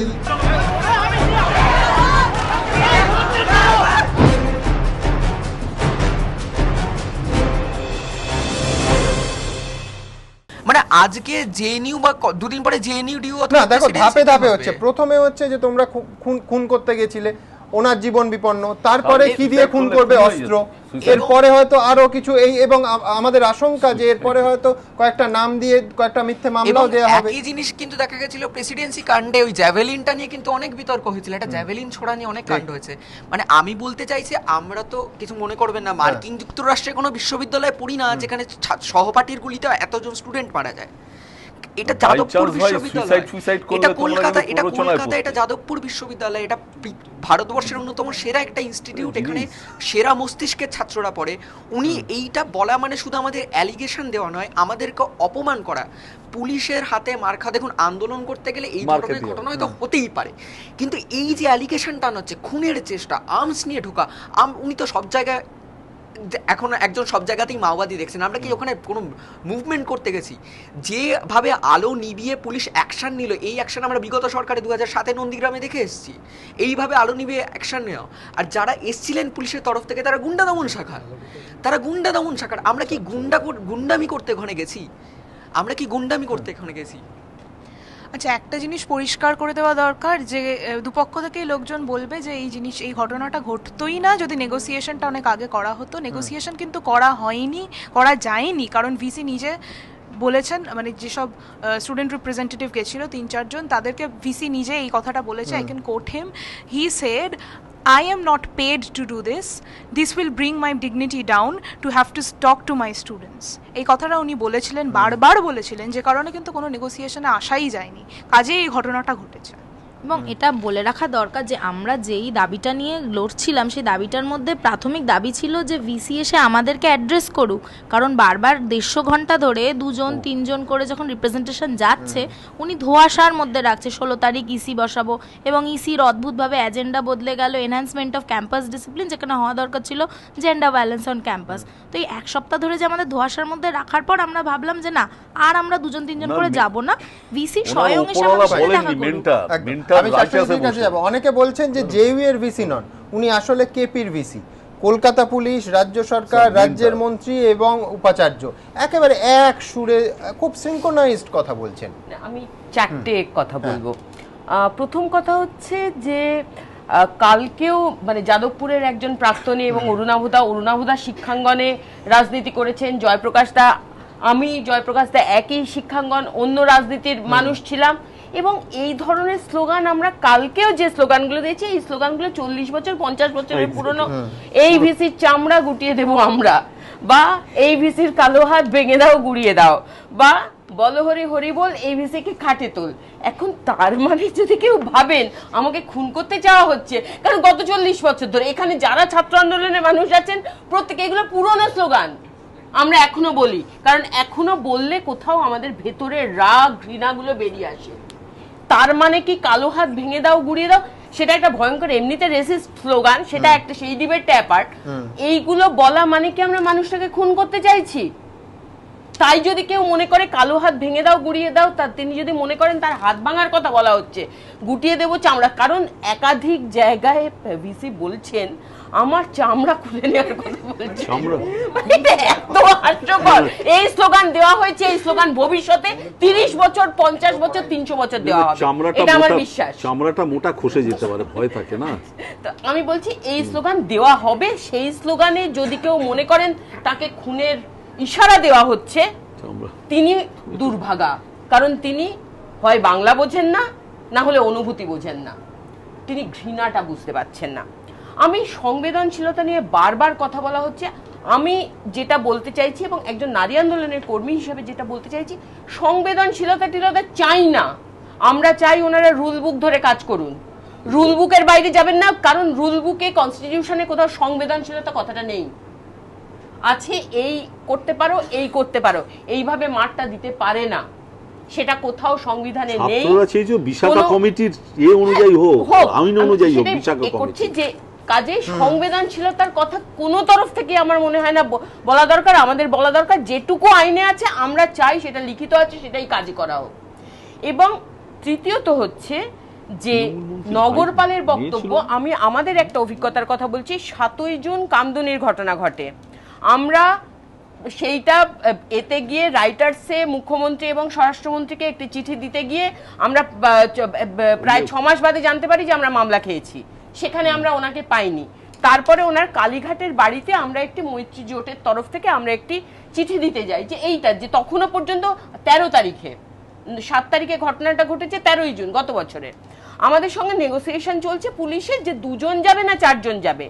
তার মধ্যখানে পুলিশ ভ্যান এসে 12 জনকে অ্যারেস্ট করে লালবাজার লকআপে নিয়ে যায়, এবং লালবাজার লকআপে তারপর সেখানে ঘটনাচক্রে সবার ফোনগুলো ছিল এবং অনেকেরই স্মার্টফোন, ফলে সারা ভারত এবং বাইরে থেকেও চাপ আসতে শুরু করে। বিকেলে ছেড়ে দেওয়া হয় এবং বিকেলে উনি একটা সাংবাদিক সম্মেলন করেন। সেই সাংবাদিক সম্মেলনে উনি ঠিক 4 মিনিটের সাংবাদিক সম্মেলন ছিল, উনি সেখানে একটা 45 সেকেন্ডের ভিডিও দেখান, দেখিয়ে বলেন ওনাদের গায়ে হাত দেওয়া হয়নি, আমরা একবারও বলিনি আমাদের গায়ে হাত দেওয়া হয়েছিল, আমরা বলেছিলাম আমরা দেখা করতে চেয়েছিলাম, আমাদের যখন 2 জন যাবে না 4 জন যাবে ডেপুটেশন নিয়ে, তখন একদম পুরো ঘিরে ধরে ধাক্কা মারতে মারতে এতে তোলা হয়, আমরা একবারও বলিনি আমাদের গায়ে হাত দেওয়া হয়েছিল। উনি সাংবাদিক সম্মেলন করলেন, আমাদের সাংবাদিক বন্ধুরা বললেন যে ভিডিও ফুটেজ দেখিয়ে বলা হয়েছে ওনাদের গায়ে হাত দেওয়া হয়নি। ফলে এই যে মিস ইনফরমেশন বা সিলেক্টিভ ইনফরমেশন, সেইটা কিন্তু এই নগরপালের একটা ইতিহাস আছে, আমরা নিজেরা যেটার ভুক্তভোগী। ফলে আজকেও উনি সেই সিলেক্টিভ ফুটেজ দেখাচ্ছেন কি সিলেক্টিভ মানে রেসপন্স করছেন, আজকে একদম সেই ব্যাপারটাই চলছে। এবং সব থেকে দুর্ভাগ্যজনক যেটা, যে এই পুরো কমিশনের মধ্যে যে নিগৃহীতা মেয়েটির সুবিচারের দাবিতে আন্দোলনটা শুরু হয়েছিল, সেই মেয়েটি কোথাও হারিয়ে গেছে এবং তার জন্য সুবিচারটা কোথাও হারিয়ে গেছে। আমি নিশ্চয়ই আমার যাদবপুরের আমাদের ভবিষ্যৎ প্রজন্ম বর্তমান ছাত্রদের উপর আস্থা আছে যে তারা আবার সেটাকে গিয়ারে ফিরিয়ে আনতে পারবে, কারণ মেয়েটিকে বলা হয়েছে 15 দিন তাকে না আসতে, তাকে ছবি থেকে সরিয়ে দেওয়া হচ্ছে, তাকে পুরো গল্পটা সেখানে ফিরিয়ে আনা যাবে, এইটা আমি বিশ্বাস করি এবং ওনাদের উপর আমি সেই আস্থাটা রাখি এবং সেই জায়গায় ফিরি। আপনাদের সবাইকে জানিয়ে দিই যে আজকে পুলিশের একটি অনুষ্ঠান ছিল, সেখানে রাজ্যের মাননীয় মুখ্যমন্ত্রী গেছিলেন। তিনি বলেছেন যে ছোট ঘটনা ঘটলে বড় করে দেখানো হয়, তিলকে তাল করা হয়, উস্কানি দেয়া হয়, দাঙ্গা লাগানোর চেষ্টা করা হয়। দয়া করে এসব করবেন না। এখন একটা ছোট ঘটনা ঘটলেও তিলকে তাল করে দেখানো হয়, দাঙ্গা লাগিয়ে দেওয়ার চেষ্টা করা হয়, উস্কানি দেওয়ার চেষ্টা করা হয়, উত্তেজনা ছড়ানোর চেষ্টা করা হয়। কিন্তু মনে রাখবেন, কেন উত্তেজনা করব? সংবাদ মাধ্যমের বিরুদ্ধে তিনি এটা বলেছেন কিনা আমরা বুঝতে পারছি না। যাদবপুরের ঘটনার নাম করেননি, কিন্তু কি বলেছেন সেটা যথেষ্ট ইঙ্গিতবাহী। ছোট ঘটনা ঘটলে বড় করে দেখানো হয়, তিলকে তাল করা হয়, উস্কানি দেয়া হয়, দাঙ্গা লাগানোর চেষ্টা করা হয়। দয়া করে এসব করবেন না। শ্রমিক লাহিড়ী, আমি তো খুব আশ্চর্য হয়ে যাচ্ছি, ওরা এখনো জেলে নেই কেন? না, অ্যাটেম্পট টু মার্ডার কেস, এখনো সময় আছে। অ্যাটেম্পট টু মার্ডার কেসে জেলে যাবে না? লিস্ট পুলিশ কমিশনার রিজাইন করা উচিত। তো আপনারা, আমরা ভাইস চ্যান্সেলরের মতো মানুষকে যারা অ্যাটেম্পট টু মার্ডার তার চেষ্টা করেছে আর তারা জেলের বাইরে, তো আমরা নিরাপদ থাকবো কি করে? এ তো গভীর বিপদ সব মিলিয়ে। কেন এটা আপনার ছোট ঘটনা, তিল এরকম মনে হচ্ছে না? না না, ছোট ঘটনা। ভাইস চ্যান্সেলরকে অ্যাটেম্পট টু মার্ডার ভাবা যায়? উস্কানি দিচ্ছে। এবং কিরকম ভাবে বেরোলেন দেখলেন না? একটা ভয়ার্ত মুখ, আতঙ্কের মুখ ভাইস চ্যান্সেলরের, দেখতে পেলেন না আপনি? আর পুলিশ যথেষ্ট সংবেদনশীল ছিল। বলুন কোনটা সংবেদনশীল ছিল না? চর থাপ্পড় ঘুষি লাথি কোনটা সংবেদনশীল ছিল না? কত ধৈর্য ধরে মেরেছে বলুন দেখি, এক একজনকে টেনে টেনে মেরেছে। তো ধৈর্যের অভাবও ছিল না, সংবেদনশীলতার অভাবও ছিল না। আর যেখানে প্রাণনাশের হুমকি, তাও একজন ভাইস চ্যান্সেলর, তিনি স্থায়ী হন বা অস্থায়ী হন, তিনি আসার পথে তৃণমূল ভবন হয়ে আসুন অথবা যাওয়ার পথে তৃণমূল ভবন হয়ে যাক, এই নিয়ে আমার কোনো প্রশ্ন নেই। ফলে পুলিশ ওখানে তো যাবেই যখন এরকম প্রাণনাশের হুমকি আছে। ওর যথেষ্ট সংবেদনশীল।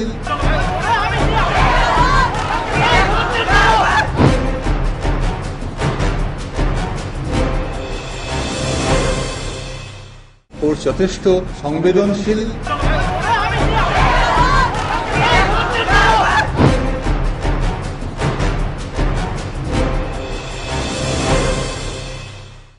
রায়গঞ্জে প্রাণনাশের কোনো হুমকি ছিল না, ওখানে প্রিন্সিপালকে একটু কলার ধরে মারা হয়েছিল আর একটু মেরে মাটিতে ফেলে দেওয়া হয়েছিল, এমন কিছু ঘটনা ঘটেনি। এখানে শ্রীকুমার দা আছেন। আমি আবার আপনার কাছে যাব। একবার প্রাণনাশের হুমকি বলছেন, একবার দ্রুত দেখে নেব যে ঠিক যে প্রাণনাশের হুমকির কথা গতকাল মাননীয় উপাচার্য বলেছিলেন, আজকে একেবারে এক সুর এই শহরের পুলিশ কমিশনার এবং রাজ্যের শিক্ষামন্ত্রী। দেখুন, আমাকে পুলিশ যখন মুক্ত করতে যায়, আমাকে যখন নিয়ে বেরোতে যায়, তখন আমি যে উন্মত্ত তাণ্ডব দেখেছি সে আমি জীবনেও ভুলব না। আমার ওপর আক্রমণের চেষ্টা হয়, আমাকে ছিনিয়ে নেওয়ার চেষ্টা হয়। সেই সময় আমাকে পুলিশ যদি না থাকতো, কালকে হয়তো আমি খুনি হয়ে যেতাম। আমাদের কাছে ভাইস চ্যান্সেলর যাদবপুর ইউনিভার্সিটি উনি লিখিতভাবে জানান এবং বিভিন্ন সময়ে পরবর্তীকালে উনি আমাদের পুলিশকে বলেন যে ওনাদের প্রাণ সংশয় হতে পারে, ওদের লাইফ ইজ আন্ডার থ্রেট এবং তাদের ফিজিক্যাল হার্ম হতে পারে এবং they wanted to be rescued. এইটা ওরা টাইম এন্ড এগেইন আমাদেরকে বলেন। মহিলারা বললেন আমাদের প্রাণের হুমকি দেওয়া হয়েছে, উপাচার্যকে প্রাণের হুমকি দেওয়া হয়েছে, বাইরের লোকরা বিশ্ববিদ্যালয় চত্বরে উপস্থিত হয়েছে। উপাচার্যের সুর এবার পুলিশ কমিশনারের গলায়। পুলিশ কমিশনারের তত্ত্বে শিলমোহর শিক্ষামন্ত্রীর। বুধবার নিজের বিশ্ববিদ্যালয়ের পড়ুয়াদের পেটানোর পরও উপাচার্য দাঁড়িয়েছিলেন পুলিশের পাশে। এদিন সেই উপাচার্যর পাশে দাঁড়ালেন পুলিশ কমিশনার, আর পুলিশ কমিশনারের পাশে শিক্ষামন্ত্রী। কিন্তু অনেকে বলছেন উপাচার্যের সুরে কথা বলতে গিয়ে পুলিশ কমিশনার যে অভিযোগ করেছেন তাতে তো বিস্তর ফাঁক ফোকর রয়ে গিয়েছে। পুলিশ সূত্রে খবর, রাত 8টায় উপাচার্য পুলিশকে ফোন করেন, বলেন প্রাণ সংশয়ের আশঙ্কার কথা। রাত 2টো নাগাদ পুলিশ তাকে বের করে আনে। এতক্ষণের মধ্যে উপাচার্যের ওপর কি কোনো ধরনের হামলা হয়েছিল? পুলিশ কমিশনার বলছেন তাদের কাছে খবর ছিল বহিরাগতদের কাছে মারাত্মক অস্ত্র রয়েছে, অথচ তাঁরই দাবি পুলিশ লাঠিও নিয়ে যায়নি। অনেকেই বলছেন পুলিশ কমিশনারের এই দুই দাবি তো পরস্পর বিরোধী। সশস্ত্র বহিরাগতদের সামলাতে খালি হাতে পুলিশ বাহিনী যাচ্ছে।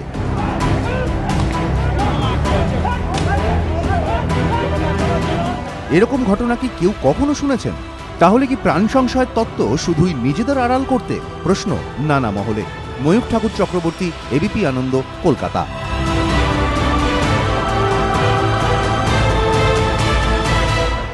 ওর যথেষ্ট সংবেদনশীল।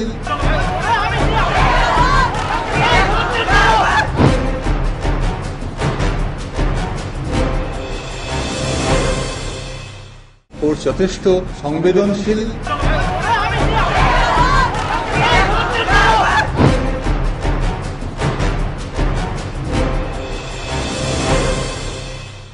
যেটা আপনাদের বলছিলাম যে ভিসি এবং সিপি একেবারে এক সুর, ভীষণ সিনক্রোনাইজ।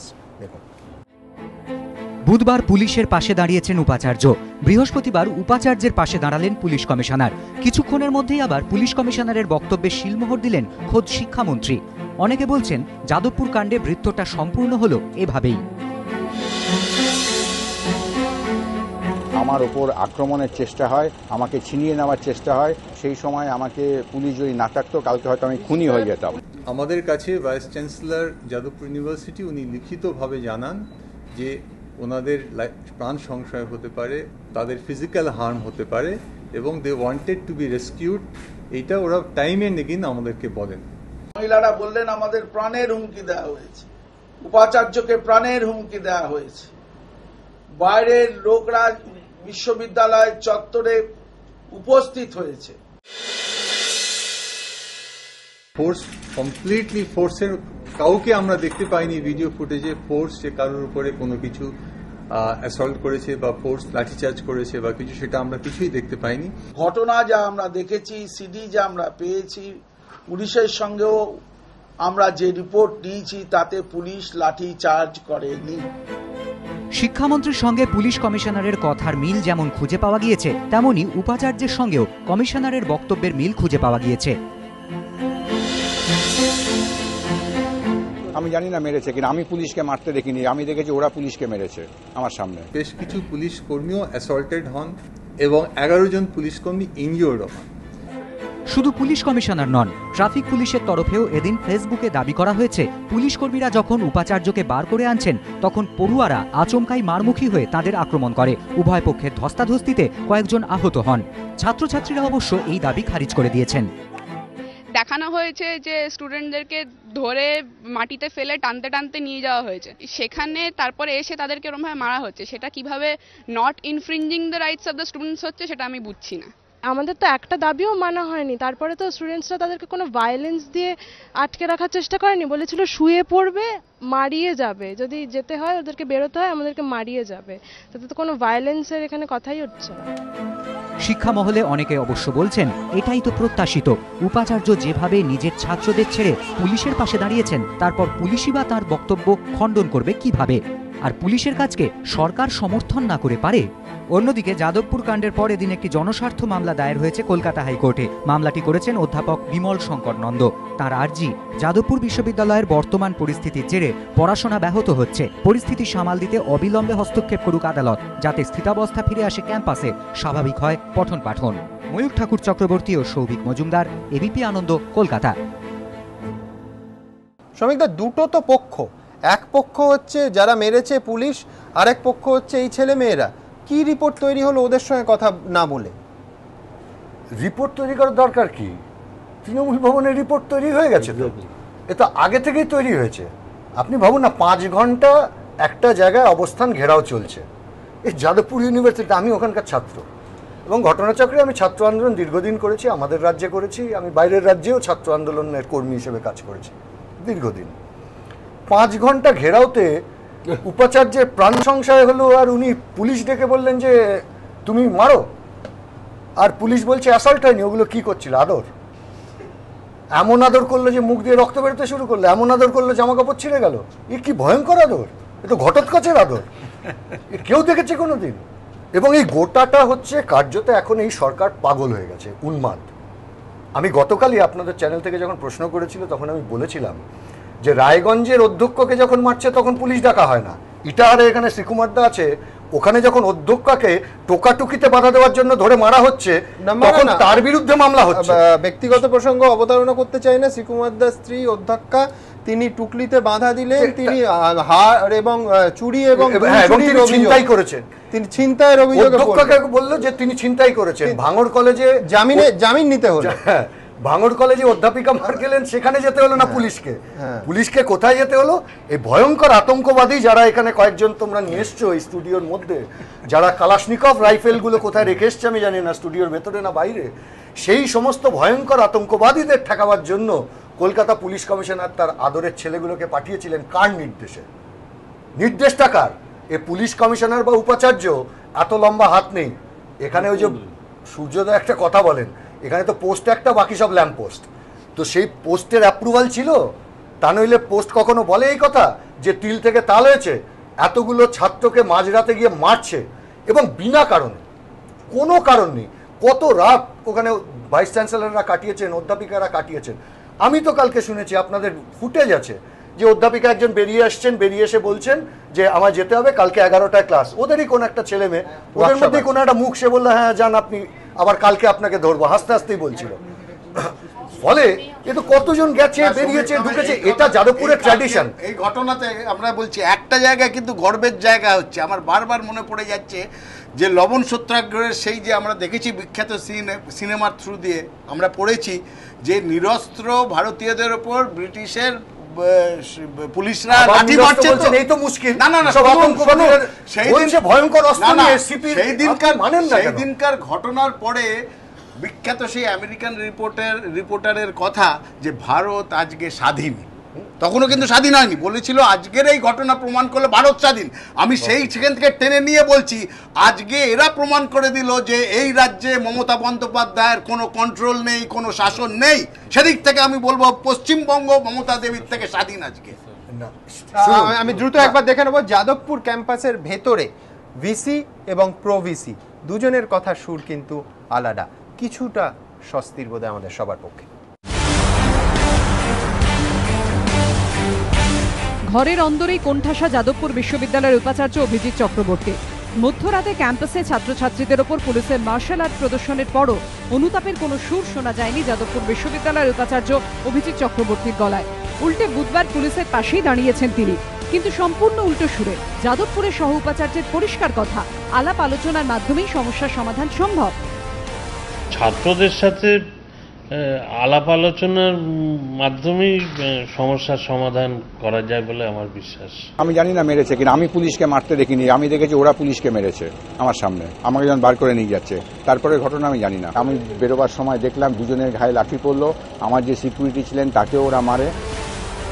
নিজের প্রাণ সংশয়ের কথা বলে পুলিশ ডাকার সিদ্ধান্তকে যুক্তিযুক্ত প্রমাণ করার চেষ্টা করলেও ক্যাম্পাসে পুলিশি তাণ্ডবের ফলে যে বিশ্ববিদ্যালয়ের ভাবমূর্তি নষ্ট হয়েছে সে কথা কিন্তু একবারও শোনা যায়নি উপাচার্যের গলায়। কিন্তু সহ উপাচার্য স্বীকার করছেন গোটা ঘটনায় যাদবপুর বিশ্ববিদ্যালয়ের ভাবমূর্তি নষ্ট হয়েছে। সমগ্র ঘটনাটা দুর্ভাগ্যজনক, আমি মর্মাহত। প্রাক্তনী হিসাবে যাদবপুরের ভাবমূর্তি ক্ষতিগ্রস্ত হলে খুব গায়ে লাগে, খুব কষ্ট হয়। যাদবপুরের বিশ্ববিদ্যালয়ের সহ উপাচার্য এও জানিয়েছেন বিশ্ববিদ্যালয়ের পুলিশ ডাকাত বিষয়ে কর্মসমিতির বৈঠকে কোনো আলোচনা হয়নি। ইসিতে আলোচনা হয়নি। সব মিলিয়ে উপাচার্য নিজের অবস্থানকে যতই সঠিক প্রমাণিত করার চেষ্টা করুন না কেন তার উপর চাপ ক্রমেই বাড়ছে বলে মনে করছে শিক্ষা মহলের একাংশ। কৃষ্ণেন্দু অধিকারের রিপোর্ট, এবিপি আনন্দ, কলকাতা। সাংবাদিক সম্মেলন, সেই সাংবাদিক সম্মেলন কিন্তু তখন হয় না যখন বীরভূমে অনুব্রত মণ্ডলের চেলাচামুন্ডারা একেবারে থানায় ঢুকে পুলিশ কর্মীদের মানে। মিনাখার ঘটনা আমরা জানি, উষারানী মণ্ডল পুলিশ তাকে খুঁজেই পায় না, দীপালি সাহা একই ঘটনা। সাংবাদিক সম্মেলন ডাকতে হয়, এই বাচ্চাগুলো পুলিশকে কীরকম একটা সিচুয়েশনের মধ্যে ফেলে দিয়েছিল, যার ফলে পুলিশ যথেষ্ট ধৈর্য এবং সংবেদনশীলতা সত্ত্বেও কতটা তাদের অসুবিধে হয়েছে তা ব্যাখ্যা করতে। রাজনৈতিক বাধ্যবাধকতা, সিপি আজকে বাধ্য হলেন, এবং যেভাবে তার একাধিক পূর্বসূরি বাধ্য হয়েছিলেন কোনো কোনো সময়। আমি একটু ব্রডার একটা পার্সপেক্টিভ থেকে আজকে এই কথাগুলো বলবো। তিনটে কথা প্রথমে আগে বলে নিই এই পার্টিকুলার ইস্যুতে কে কেন্দ্র করে। এক হচ্ছে পুলিশ যে কোনো শিক্ষাঙ্গনে যদি ঢুকে থাকে তাহলে সেটা অত্যন্ত সেটাকে কন্ডেমনেবল, ইজ হাইলি কন্ডেমনেবল, এটাকে ভৎসনা করা উচিত।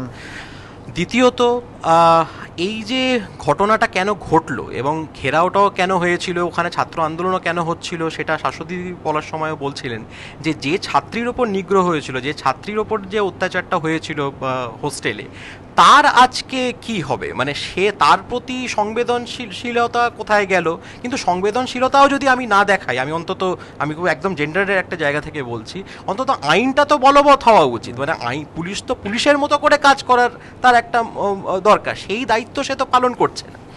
3 নম্বর, এই যে রাজ্যে গত 2.5 বছরের যদি আপনি জমানা দেখেন, পার্টিকুলারলি প্রথম 6 মাস যদি আপনি দেখেন, রাজ্য সরকার অনেকটা গুডউইল, ফিল গুড একটা ফ্যাক্টরে অনেক কিছু কাজ করছে। কিন্তু গত 2.5 বছর ধরে আপনি যদি দেখেন, এই যে বিভিন্ন ঘটনা ঘটছে এবং সেখানে বারবার বলা হচ্ছে ছোট্ট ছোট্ট ঘটনা, হ্যাঁ এবং আজকেও বলা হয়েছে, এটা আপনারা দেখালেন। এবং মহিলাদের ওপরে পার্টিকুলারলি মহিলাদের বিরুদ্ধে যে ক্রাইম, সেটাও তো পশ্চিমবঙ্গে আজকে আমরা তো নতুন রেকর্ড করছি। তো সেই মহিলাদের বিরুদ্ধে যে ক্রাইম, তাদের প্রতি যে একটা অসম্মান সূচক, সেখানে কোনো সংবেদনশীলতা নেই এবং সেখানেও কোনো ধরনের এই ছোট্ট ছোট্ট ঘটনা, এটা একটা সমাজের বিভিন্ন স্তরে কিন্তু ঢুকে যাচ্ছে। এটা কিন্তু প্রচণ্ডভাবে ডেঞ্জারাস একটা জায়গা চলে যাচ্ছে।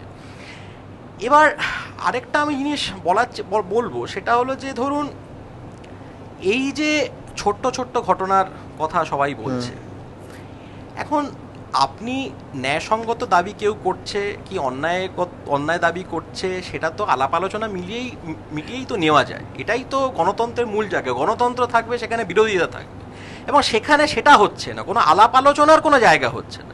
এবং এটা আগের বাম সরকারের শেষ জমানার দিকেও দেখা গেছিল, বিভিন্ন ইস্যুতে সেই জিনিসগুলো হচ্ছিল। না মইদুল, আমার তো মনে হয় যে শিগগিরই ব্রাত্য বসুকে আরেকটা উইঙ্কেল টুইঙ্কেল দ্বিতীয় লিখতে হতে পারে। কারণ 2007 ধরো কেউ ঘুমিয়ে বললেন, তিনি কখন ঘুমোলেন যে মমতা বন্দ্যোপাধ্যায় প্রচন্ড সরব, প্রত্যেকটা সাক্ষাৎকারে বলছেন চটি পুলিশ, গেঞ্জি পুলিশ।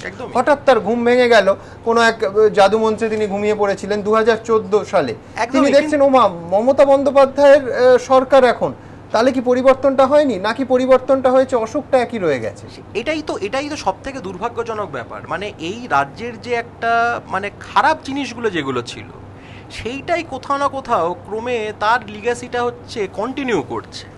আমি তো আরেকটা স্টেটমেন্ট শুনতে আমি হয়তো মানে আমার ইচ্ছা করছে, হয়তো এরকম একটা স্টেটমেন্ট তো আসতে পারে যে তোমরা হয়তো ষড়যন্ত্র করছো না তো, যে ছবিগুলোতে এরা সমস্ত সব রাইফেল বন্দুক বোমা নিয়ে আর কি ছিল, সেই ছবিগুলো তোমরা দেখাচ্ছ না, করতে পারি তোমরা সেই ছবিগুলো ছিল না।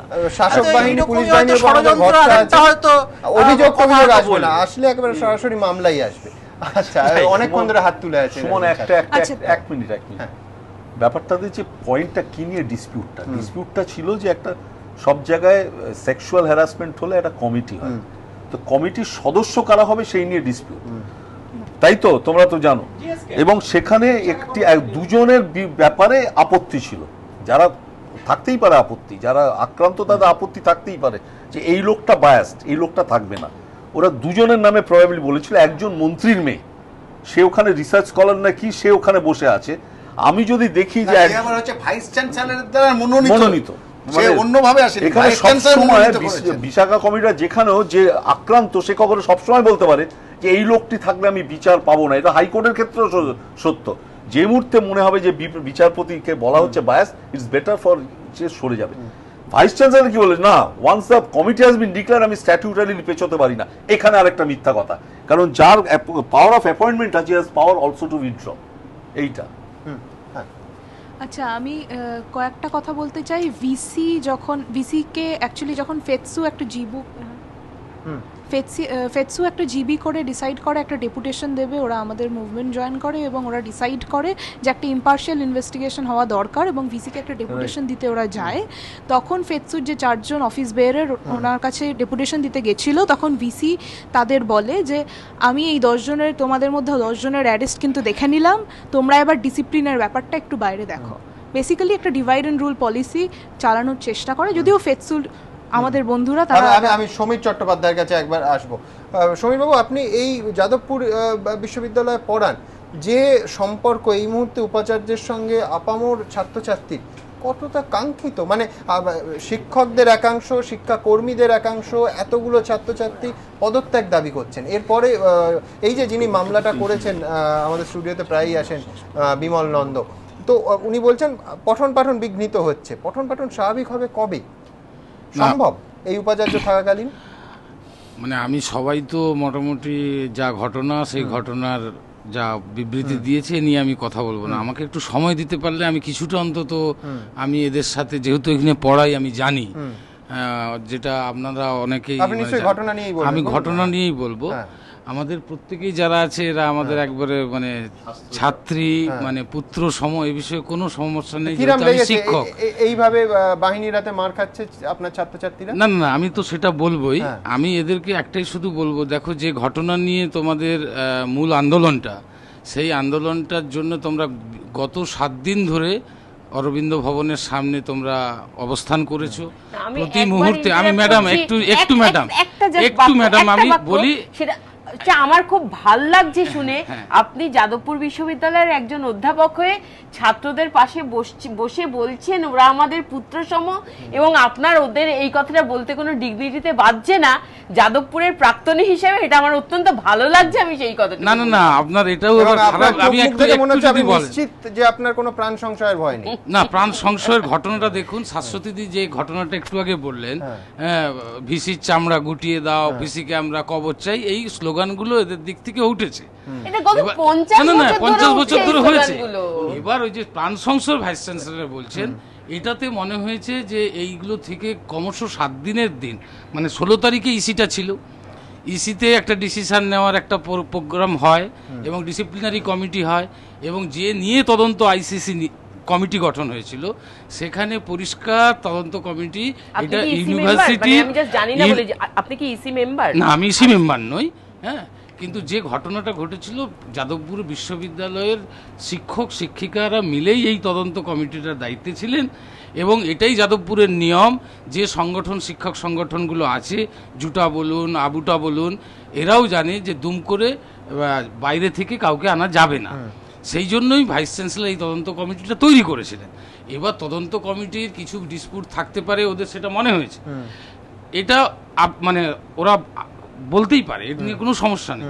কিন্তু প্রাথমিকভাবে যে তদন্ত কমিটিটা তৈরি হয়েছিল, তাদের রিপোর্টের জন্য একটু ওদের ওয়েট করা, বা এইটুকুই আমি অনুরোধ করব। আমি বলছি ঘটনাটা আপনি যখন বলছেন যে ঘটনাটা যে ধরনের পুলিশের, না না ম্যাডাম একটু কথা হয় না, না না আমি তো বলছি, আমি ওখানে শিক্ষক হয়েই আপনাদের বলছি, আপনারা যেভাবে বলছেন আমাকেও একটু বলতে সময় দিন, না হলে তো অসুবিধা হবে।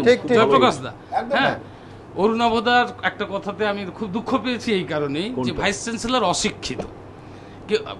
জয়প্রকাশ দা বলছেন মিথ্যাবাদী। মিথ্যাবাদী ঘটনার পরম্পরায় তার মনে হয়েছে। অশিক্ষিত বলতে তার সাবজেক্ট সম্বন্ধে না। আচ্ছা, না আপনাকে আমি শ্রদ্ধা করি আইনজীবী হিসেবে, আপনি খুবই নাম করা মানুষ, আপনাকে আমি শ্রদ্ধা করি। আগে ক্ল্যারিফাই করি, অশিক্ষিত মানে ধরুন আমি যদি আপনার ফিজিক্স বলি, ফিজিক্সের ব্যাপার, আমি অশিক্ষিত। আমি যদি মইদুলকে বলি, এই অর্থে যদি অশিক্ষিত বলে থাকে তা আমি জানি না, কিন্তু ভাইস চ্যান্সেলর মিথ্যে কথা বলেছেন কালকে, যে স্টেটমেন্টটা দিয়েছেন মিথ্যে কথা বলছেন। না না, আমাকে একটু বলতে দিন, সবাই তো বলছেন।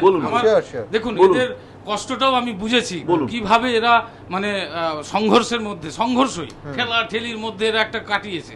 এটাও এদেরকে পাশাপাশি বলি, কারণ আমি এই সময়টা ধস্তাধস্তি মেরেছে, এটা ঘটনা সত্য, এটা আমি অস্বীকার করছি না। লাঠিচার্জ হয়নি, এটা আমার ফুটেজ থেকে। না, লাঠিচার্জের সময় আমি ছিলাম না।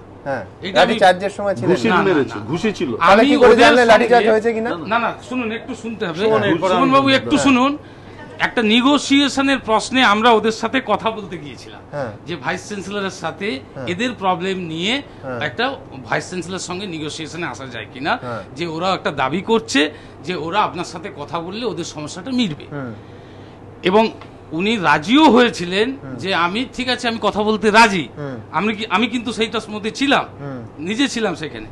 এবার এদেরকে যখন এসে বলা হয় না, আমাদের একটু মানে আবার আমাদের একটা জিবি তৈরি করতে হবে, মানে জিবি মানে ওখানেই বসে ওরা ঠিক করেছে, ওরা সেটা করে ডিসিশন নিল যে ভাইস চ্যান্সেলরকে আসতে হবে, এখানে এসেই কথা বলতে হবে।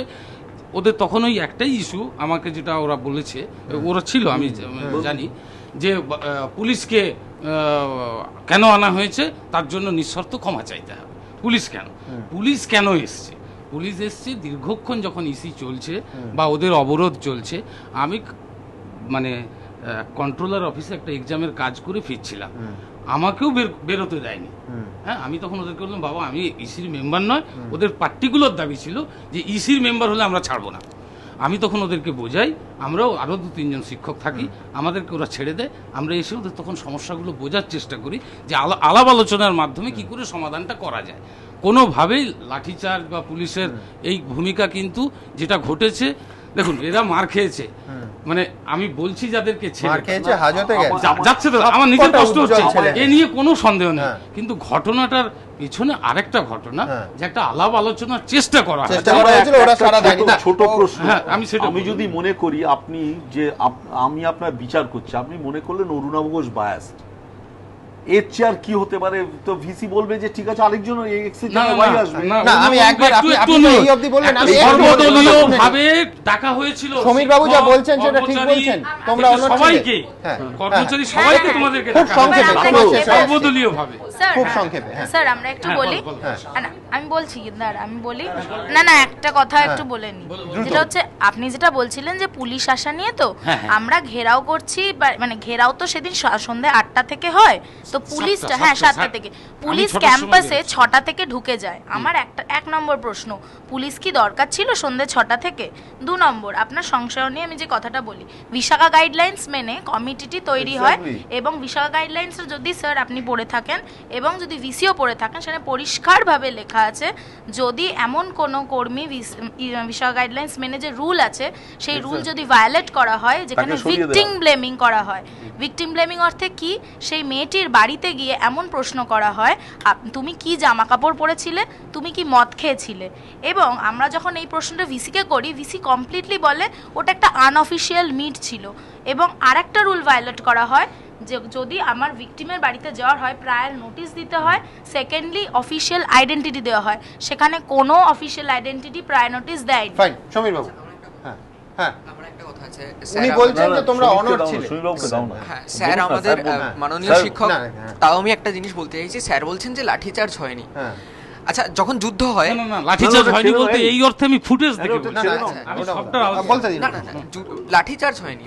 যুদ্ধ যখন হয়, কোন সেনাপতির নির্দেশ, ফায়ার নির্দেশ ছাড়া গুলি ছোড়া হয় না, কিন্তু যদি গুলি ছোড়া হয় তাহলে সেটা ফায়ারিংই, সেটা কিন্তু ফায়ারিং, সেটা কিন্তু ছুটকো একটা গুলি চলে যাওয়া বা চাঁদমারি প্র্যাকটিস নয়। পুলিশ যখন লাঠি নিয়ে কারোর গায়ে আঘাত দিচ্ছে, যে মুহূর্তে তার গায়ে লাঠিটা পড়ছে, তার মানেই সেটা লাঠিচার্জ, সেটা উইদাউট অর্ডার না, অর্ডার না, অর্ডারের তো বিষয় নয়। সিপি বলছেন লাঠি নিয়েই যায়নি, পুলিশ কর্মীরা খালি হাতে গেছিলেন, সিপি বলছেন তো। আমি বললাম উনি মিথ্যা কথা। আপনারা এখানে যে ফুটেজটা আমরা দেখাচ্ছি, না লাঠি দিয়ে মারছে, কি ফুটেজে মারছে, যদি আরেকবার দেখান।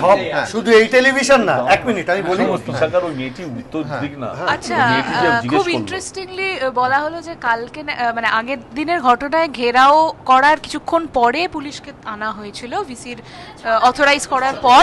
প্রথম দিন যখন আমরা অবস্থান শুরু করি সেদিনই পুলিশ এসেছিল, সেদিন পুলিশ আসার পর আমরা ইনফ্যাক্ট রেকর্ড করি, পুলিশকে গিয়ে জিজ্ঞাসা করি আপনার কাছে কি অথরাইজেশন লেটার আছে?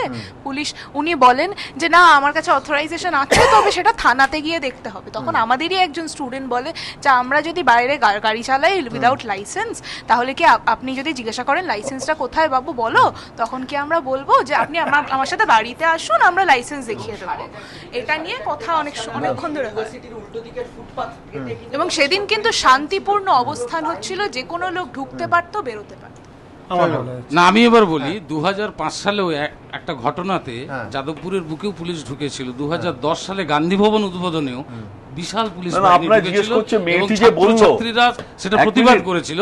আজকেও আমার ভালো লাগছে ওদের কথা শুনে, পুলিশ ঢোকাটা ওদের আপত্তি।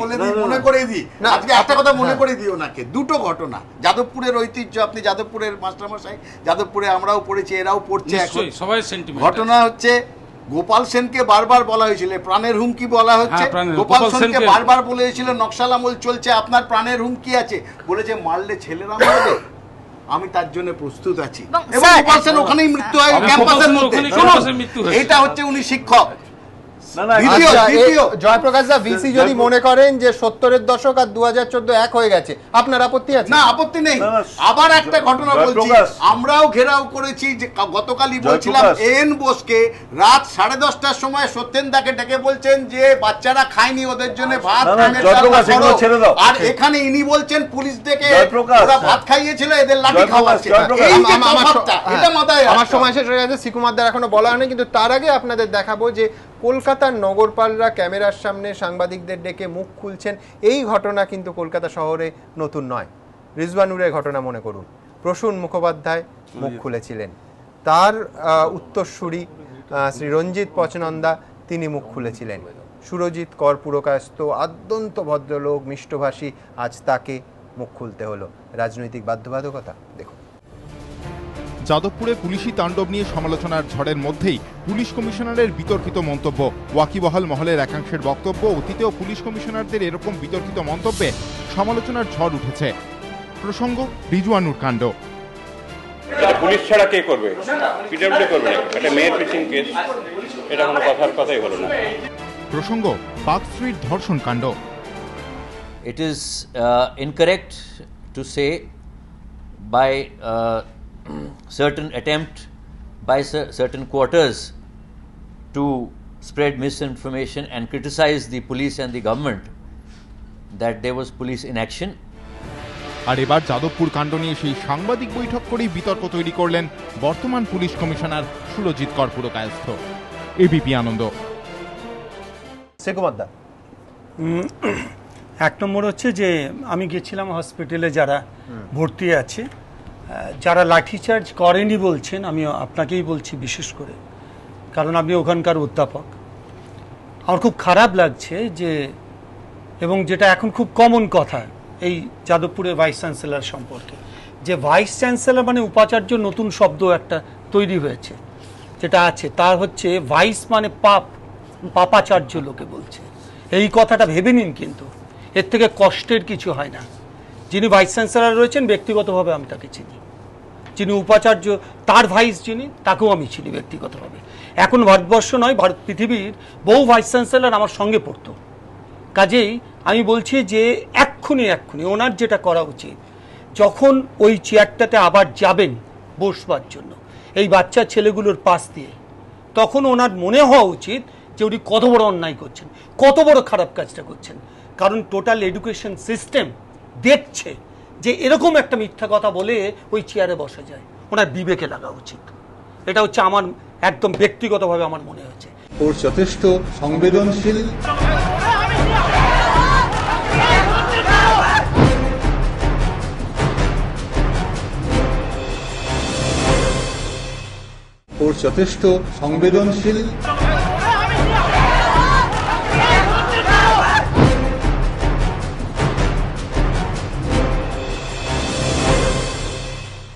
যে ছেলেটার একটা অ্যাক্সিডেন্ট হয়েছিল, যাকে মারা হয়েছে, আপনি একবার দেখে আসবেন তাকে, ও কেমন থাকবে আমি জানি না আগামী দিনে। একবার ঘটনা ঘটে, তার রেশটা কিন্তু থেকে যায়। এইরকম পুলিশের মার, ওটা কি জিনিস আপনি কখনো খেয়েছেন কিনা জানি না। সরকার বা পুলিশের তরফ থেকে কেউ হাসপাতালে গিয়ে ছেলেটির সঙ্গে দেখা করেছে, তার বয়ান রেকর্ড করার জন্য? একদমই না, কেউ যায়নি। তো আমার একটু বলার আছে, এখানে তিনটে ইস্যু রয়েছে। তা হচ্ছে কমিশনার অফ পুলিশ ঘটনাচক্রে আইআইটি খড়গপুরে আমারও একটু জুনিয়র ছিল, আমরা এক টিমে ফুটবল খেলতাম। এটা এক ব্যক্তিগত ব্যাপারটা ছেড়ে দিন, আমি শুধু ভাবছি যে এই যারা রয়েছেন প্রশাসনের পদে, তাদের কি দারুণ পরিবর্তনগুলো হচ্ছে। পচনন্দা, আমি যখন মন্ত্রী ছিলাম, পচনন্দা তখন অ্যাডিশনাল কমিশনার পুলিশ ছিলেন, ভালো একজন ট্রেনিং দেওয়ার মতো একজন মানুষ ছিলেন। তিনি নিজেকে সারেন্ডার করলেন, এই যে এক্ষুনি আপনি ঘটনাটা দেখালেন। শেষ পর্যন্ত সংবেদনশীলতা যদি থাকে, তাপস চৌধুরীর ঘটনায় ভদ্রলোক কিন্তু দাঁড়ালেন, ফোর্সের পাশে দাঁড়াবার চেষ্টা করলেন। পরিণতি এখন আপনি খুঁজে পাবেন না তাকে, কোথায় চলে গেছে আপনারা কোনো খবরের মধ্যে সে নেই, কিন্তু সে বাদ হয়ে গেছে। একজন এখন ওই ডিজিকে এখন হাইকোর্টে ডাকছে, দিল্লিতে আছে। এই আমি বলছি নেই তো, পশ্চিমবঙ্গে তো নেই সুমন, বাদ হয়ে গেছেন।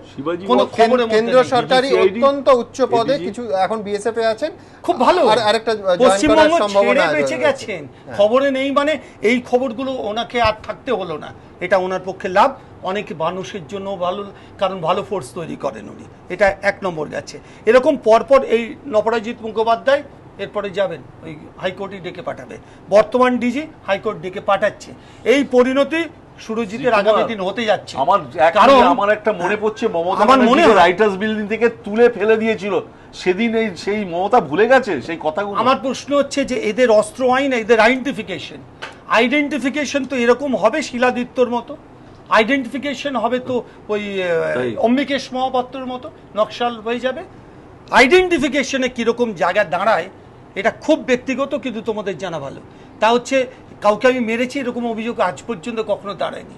আমি একটা আই ব্যাংক তৈরি করেছিলাম রায়গঞ্জে, যেদিন হেরে গেছিলাম তার পরের দিন আই ব্যাংকের চারিপাশে খোঁড়া হচ্ছিল, কারণ ওর মধ্যে নাকি আমি মানুষ পুঁতে রেখে দিয়েছি। সারাদিন খোঁড়া হয়েছিল, তারপরে কিছু কিছু টেলিভিশন এই চ্যানেল থেকে দেখানো হয়নি, তারা দেখালো ওখানে খোঁড়া আছে এবং আমি ওখানে হত্যাকারীও হতে পারি। তারপর কি হলো আর কোনো খবর ছিল না। টেলিভিশন চ্যানেলে, তার চ্যানেল যেগুলো সারদার চ্যানেল এখন বলে লোকে জেনে গেছে, তারা দেখাচ্ছিল, পরে কি দাঁড়ালো? কিছু দাঁড়ায়নি। কাজে কি করে ফাঁসিয়ে দেওয়া যায় এইগুলো সমস্ত প্রশাসন, এটা আমরা দেখে ফেলেছি।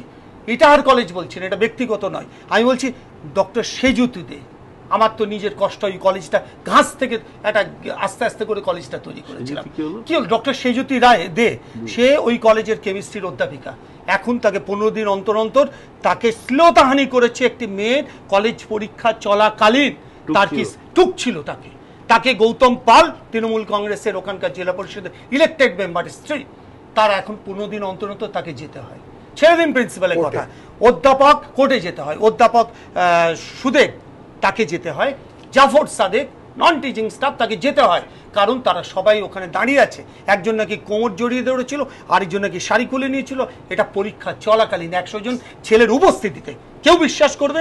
এদের হচ্ছে এই হচ্ছে প্রশাসন। আপনি বলছেন রায়গঞ্জ কলেজে, দিলীপ তো আমার পাশের বাড়ির ছেলে, আমি তো দেখলাম কি করে দিলীপই তো খুন হয়ে যেত একদম। দিলীপের ঘটনা সবাই দেখে ফেলেছেন। আমার প্রশ্ন হচ্ছে 3টে দিক রয়েছে। একটা হচ্ছে এই অ্যাডমিনিস্ট্রেশন, যাদের চাকরের মতো ব্যবহার করা হচ্ছে। 2 হচ্ছে আমাদের হেড অফ দি ইনস্টিটিউশন, মানে আমি বলছি লেজিসলেচারে, তিনি দাঁড়িয়ে দাঁড়িয়ে বসে বলে দিচ্ছেন, ডিকটেট করে দিচ্ছেন, এটাই বলতে হবে। যাদবপুরের ক্ষেত্রে এটা বলতে হবে। আজকে কত মানুষ মিছিল করলেন, এই প্রবল বৃষ্টির মধ্যে 2 ঘন্টা মিছিল করে এখানে ঢুকলাম, এই জামা কাপড়টা আরেকজন ছেলের ধার করে, আর বাকিটা ব্যাগে পড়ে আছে ভিজে জামা কাপড়। আমি তো হাঁটলাম এই বয়সে ওই 4-5 কিলোমিটার ধরে হেঁটেছি। আমি দেখেছি যৌবনের একটা বাচ্চা যৌবনের আকুতিকে দেখলাম। আমি তো বহিরাগত, তাহলে আমি শুধু আমার ভালোবাসার জন্য হেঁটেছি, ওই ছেলেগুলোর জন্য হেঁটেছি। যে প্রাণগুলো হাঁটছে, তো ওদের পাশে থাকা দরকার। কিছু অভিযোগ থাকতেই পারে, কিন্তু ছেলেগুলোকে মেরেছে, এটা টিভি চ্যানেলে আপনি দেখতে পাচ্ছেন না? এটা আপনার চশমা দিতে হবে আপনাকে। আমি বলছি তাহলে যে প্রতীকী মিছিলের কথা শ্রীকুমার দা বলছেন, আজকে প্রচুর মানুষ, প্রচুর কচিকাঁচা, প্রচুর বাচ্চা, প্রচুর ছাত্রছাত্রী আসবে তোমাদের কাছে। তোমাদের মিছিলটা দ্রুত একবার দেখাবো।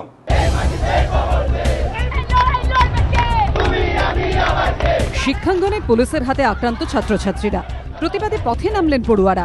রাজনীতির রং কলেজ বিশ্ববিদ্যালয় নির্বিশেষে প্রতিবাদে সামিল হলেন সমাজের বিভিন্ন স্তরের মানুষ। ছাত্রছাত্রীদের সঙ্গে পা মেলালেন বিশিষ্টজনেরাও। বিকেলে ঢাকুরিয়া থেকে মিছিল শুরু করে 4 বাম ছাত্র সংগঠন। রাজনীতির রং দূরে ঠেলে সেই মিছিলে সামিল হয় ছাত্র পরিষদও। মিছিলে হাঁটেন অভিনেতা বাদশা মৈত্র। ছাত্র থেকে বিদ্যুৎজন, সবার গলাতে নিন্দা, প্রতিবাদ। যে পদ্ধতিতে উপাচার্য পুলিশ ডাকলেন এবং তারপরে যে ঘটনা ঘটলো, আলো নিভিয়ে দিয়ে একজন শিক্ষক যে ঘটনা ঘটালেন পশ্চিমবঙ্গের বুকে ছাত্রদের সঙ্গে, এটা কোনোভাবে সমর্থন করা যায় না, তীব্র নিন্দা করছি। এই যে ভাইস চ্যান্সেলর হাফ ভিসি, উনি অ্যাক্টিং ভিসি, আর ওনার অ্যাপয়েন্টমেন্ট নিয়েও নানান রকম বিষয় রয়েছে। আচার্য সই করেননি প্রথমে। উনি যত তাড়াতাড়ি বিদায় হবেন ইউনিভার্সিটি থেকে, তত ইউনিভার্সিটির এবং রাজ্যের মানুষের মঙ্গল হবে। পুলিশ অত অসত্য কথা না বললেই পারতো। এটা কেউ বিশ্বাস করবে না, ভিডিও ফুটেজ সবাই দেখেছে যে ছাত্ররা সব বহিরাগতদের নিয়ে আগ্নেয়াস্ত্র নিয়ে বসেছিল, আর পুলিশ সব ধুতি পাঞ্জাবি পরে ঢুকেছিল। এটা কেউ বিশ্বাস করবে না। সন্ধ্যা মিছিলের মাথা যখন পৌঁছয় যাদবপুর এডবির কাছে, লেজ তখনও সেই ঢাকুরিয়ার কাছেই। বিকেলে যাদবপুর থানার সামনে থেকে শুরু হয় পড়ুয়াদের প্রতিবাদ মিছিল। গন্তব্য আনোয়ার রোড। যাদবপুরে ছাত্রছাত্রীদের পাশাপাশি প্রতিবাদের সুরে সুর মেলান অন্যান্য কলেজ বিশ্ববিদ্যালয়ের পড়ুয়ারাও।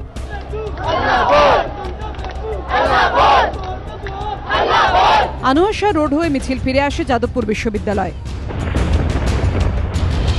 যাদবপুরে পড়ুয়াদের ওপর পুলিশি অত্যাচারের প্রতিবাদে গর্জে ওঠে বিশ্বভারতী বিশ্ববিদ্যালয়ও। ক্যাম্পাসে বিশাল মিছিল করেন পড়ুয়ারা। এদিকে যাদবপুরের পড়ুয়াদের সিদ্ধান্ত, তাঁরা আন্দোলন চালিয়ে যাবেন। এদিন নিজেদের মধ্যে বৈঠকের পর তাঁরা জানিয়ে দেন, পুলিশি অত্যাচারের প্রতিবাদে ক্লাস বয়কট চলবে।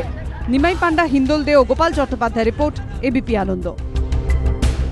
শ্রীকুমার দা, আমার সময় একেবারে শেষ। আমি শুধু এই তথ্য জানিয়ে দিই তার আগে, সেটা হচ্ছে যে কলকাতা পুলিশের পুজো সংক্রান্ত অনুষ্ঠানে আজকে মাননীয় মুখ্যমন্ত্রী ছোট ঘটনা ঘটলে বড় করে দেখানো হয়, তিলকে তাল করা হয় ইত্যাদি বলেছেন।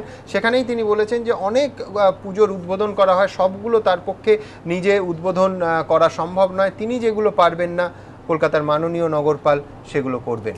পুজোয় যেতে হয় মিলিয়ে মিশিয়ে। উল্টোডাঙ্গার ওই ক্লাবটা দিয়ে দেবেন সুরজিতে, সিপির নামে একটা চিঠি করে দিয়ে দেবেন। আপনাদের বাদ বাকি যা বাকি আছে সিপির কাছে পাঠিয়ে দিন। পুলিশ কমিশনারও কিছু করবে, আর ডিসিরা কেন বাদ যাবে? ডিসিদেরও ধরবেন, ডিসিরাও একটা দুটো করে করে করবে।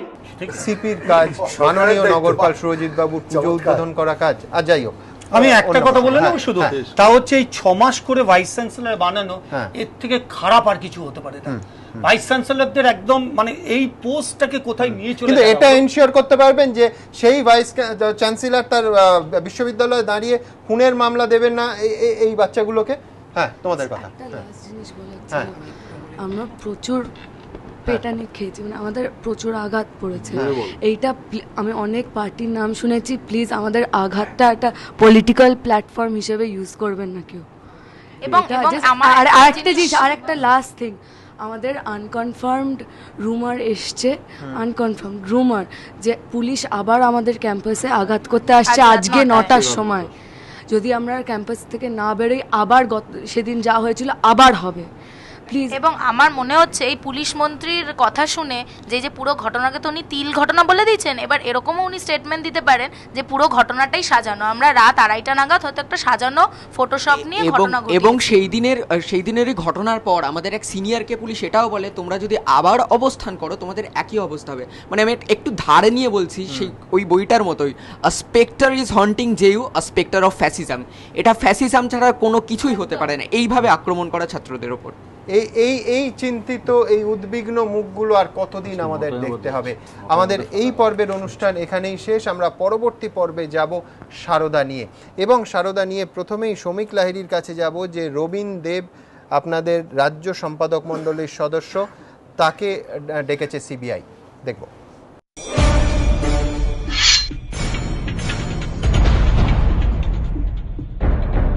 সারদাকাণ্ডে সিবিআই এর নজরে সিপিএম এর রাজ্য সম্পাদক মণ্ডলীর সদস্য রবীন দেব। বুধবার তাকে ফোন করে ডেকে পাঠায় সিবিআই। সূত্রের খবর, রবীন দেবকে তলব করে নোটিশও পাঠানো হয়। কিন্তু কেন রবীন দেবকে ডাকলো কেন্দ্রীয় গোয়েন্দা সংস্থা? সিবিআই সূত্রে খবর, তারা চ্যানেলের প্রাক্তন মালিক রতিকান্ত বসুকে জেরায় রবীন দেবের নাম জানতে পারেন গোয়েন্দারা। জানা গিয়েছে, সারদাকে তারার 4টি চ্যানেল বিক্রির ক্ষেত্রে মধ্যস্থতাকারীর ভূমিকা নিয়েছিলেন এই সিপিএম নেতা। সিবিআই সূত্রে খবর, দেবযানী মুখোপাধ্যায়কে জেরা করেও রবীন দেবের নাম উঠে আসে। জানা গিয়েছে, সারদার মিডল্যান্ড পার্ক অফিসে একাধিকবার গিয়েছেন রবীন দেব। জেরায় পাওয়া এসব তথ্যই সিপিএম নেতা রবীন দেবের কাছ থেকে যাচাই করে নিতে চায় সিবিআই। এ বিষয়ে রবীন দেব বলেন, ব্যস্ততার কারণে 4-5 দিন যেতে পারবো না, তারপর সিবিআই এর দপ্তরে যাব। সারদা তদন্তে ইতিমধ্যেই তৃণমূল নেতা রজত মজুমদারকে গ্রেফতার করেছে সিবিআই। জেরার মুখে পড়তে হয়েছে শাসক দলের একাধিক নেতা সাংসদকে। জানিয়ে সরকারের ওপর চাপ বাড়াতে আস্তিন গুটিয়ে ময়দানে নেমে পড়েছে সিপিএম। এই প্রেক্ষাপটে সিবিআই রবীন দেবকে তলব করায় সিপিএম এর অস্বস্তি কিছুটা বাড়ল বলেই মত রাজনৈতিক মহলের একাংশের। যদিও সিপিএম এর দাবি, অভিযুক্ত হিসেবে নয়, সাক্ষী হিসেবে ডাকা হয়েছে রবীন দেবকে। যাকে ডাকা হয়েছে রবীন দেবকে সাক্ষী হিসাবে ডাকা হয়েছে, তিনি যাবেন, সহযোগিতা করবেন। তো উনি বলেইছেন সময়ের ব্যাপার একটু আছে, কারণ আমি জানি ওর কর্মসূচি কি আছে। যদি কোনো কারণে কাউকে ডাকবার দরকার থাকে বলে সিবিআই মনে করে, সিবিআই ডাকবে। রবীন দেব তার আপত্তি করেনি যে আমার ডাকা হয়েছে কেন, যা জিজ্ঞাসা করবে তা বলবে, এর মধ্যে অসুবিধা কিচ্ছু নেই। সুদীপ্ত সেনকে তারার 4টি চ্যানেল কিনতে কি কোনোভাবে চাপ দেওয়া হয়েছিল? যদি মধ্যস্থতাকারীর ভূমিকা নিয়ে থাকেন রবীন দেব, তবে কেন নিয়েছিলেন? বৃহত্তর ষড়যন্ত্রের উৎস সন্ধানে এসব প্রশ্নেরই উত্তর খুঁজছে সিবিআই। প্রকাশ সিনহা, এবিপি আনন্দ, কলকাতা। শ্রমিকদা, এতদিন সারদা মানেই তৃণমূল, তৃণমূল মানেই সারদা, এ কথা আপনারা বলে মিছিল করে মোটামুটি রাজ্যেটা প্রচারিত হয়ে গেছিল। রবীন দেবকে ডাকার পর কি বলবেন, কি ব্যাখ্যা দেবেন? ডেকেছে, ও যে জানে বলবে, এটা অসুবিধা কি? আমি তো বলছি আমাকেও ডাকুক না, একই রকম ভাবে আমাদের অনেক কিছু জানা, তৃণমূলের নেতাদের যখন ডাকা হচ্ছে, আমাদেরও অনেক কিছু জানানোর আছে, অনেক কিছু। গৌতম দেবকে ডাকুক না, গৌতম দেব তো বলেছেন 33 কোটি টাকা কোথায় গেল? ওই যে নির্বাচনের আগে সারদার কাছ থেকে নিয়েছিল, বিল কুপন কেটে পুড়িয়ে দিয়েছে। তো গৌতম দেবকেও ডাকুন না, আরো তথ্য সিবিআই ওখানেতে পাবে। এবং আমরা বলছি যে এখনো পর্যন্ত আপনারাই তো সিবিআই তদন্তের দাবি তুলতে, আমরা এবার মনে হচ্ছে না বুমেরাং হয়ে গেল? না না, একদমই না। আমরা বলছি সিবিআই ডাকুক না, বরঞ্চ গৌতম দেবকে কেন ডাকছে না? গৌতম দেবকে ডাকলে তো বলে আসতে পারবে এই 33 কোটি টাকা কিভাবে, কোথা থেকে, কেমন ভাবে এসছে। সিবিআই তো জানা উচিত, সিবিআই তো জানা উচিত যে কিভাবে এই টাকাগুলো লুটপাট হয়েছে। এ নিয়ে আমাদের কাছে যা ইনফরমেশন আছে সব আমরা দেব। কিন্তু একই সঙ্গে আমাদের যেটা কথা সেটা হচ্ছে, এই রাজ্যের আইনমন্ত্রী পদ দেখালেন, ওরকম কোনো ধর্ণা করবেন না রবীন্দ্র ডাকার বিরুদ্ধে? এরকম কোনো ব্যাপার নেই। সিবিআই এর কাছে আমাদের যেটা কথা সেটা হচ্ছে, আপনাদের যা যা তথ্য দরকার আছে আমাদের যখন ডাকবেন সেই তথ্য গিয়ে আমরা দিয়ে আসবো, কোনো অসুবিধা নেই।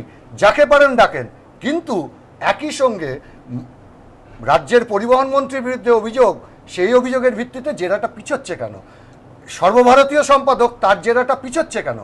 ছবি কিনে সেই টাকা গেল কোথায়, সেই জেরাটা পিছোচ্ছে কেন? এইটা একটু দ্রুত যাতে সম্পাদন হয় সেইটার দিকে সিবিআই নিশ্চয়ই নজর দেবে, বিশ্বাস আছে।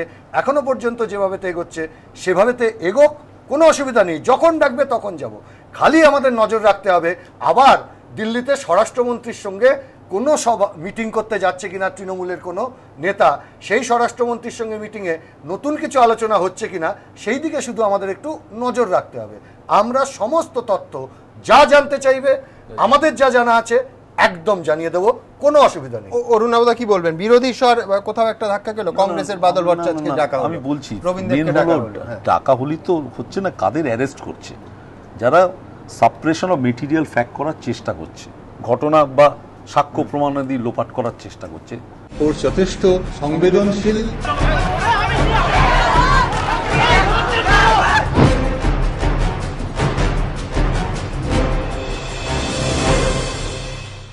ওর যথেষ্ট সংবেদনশীল,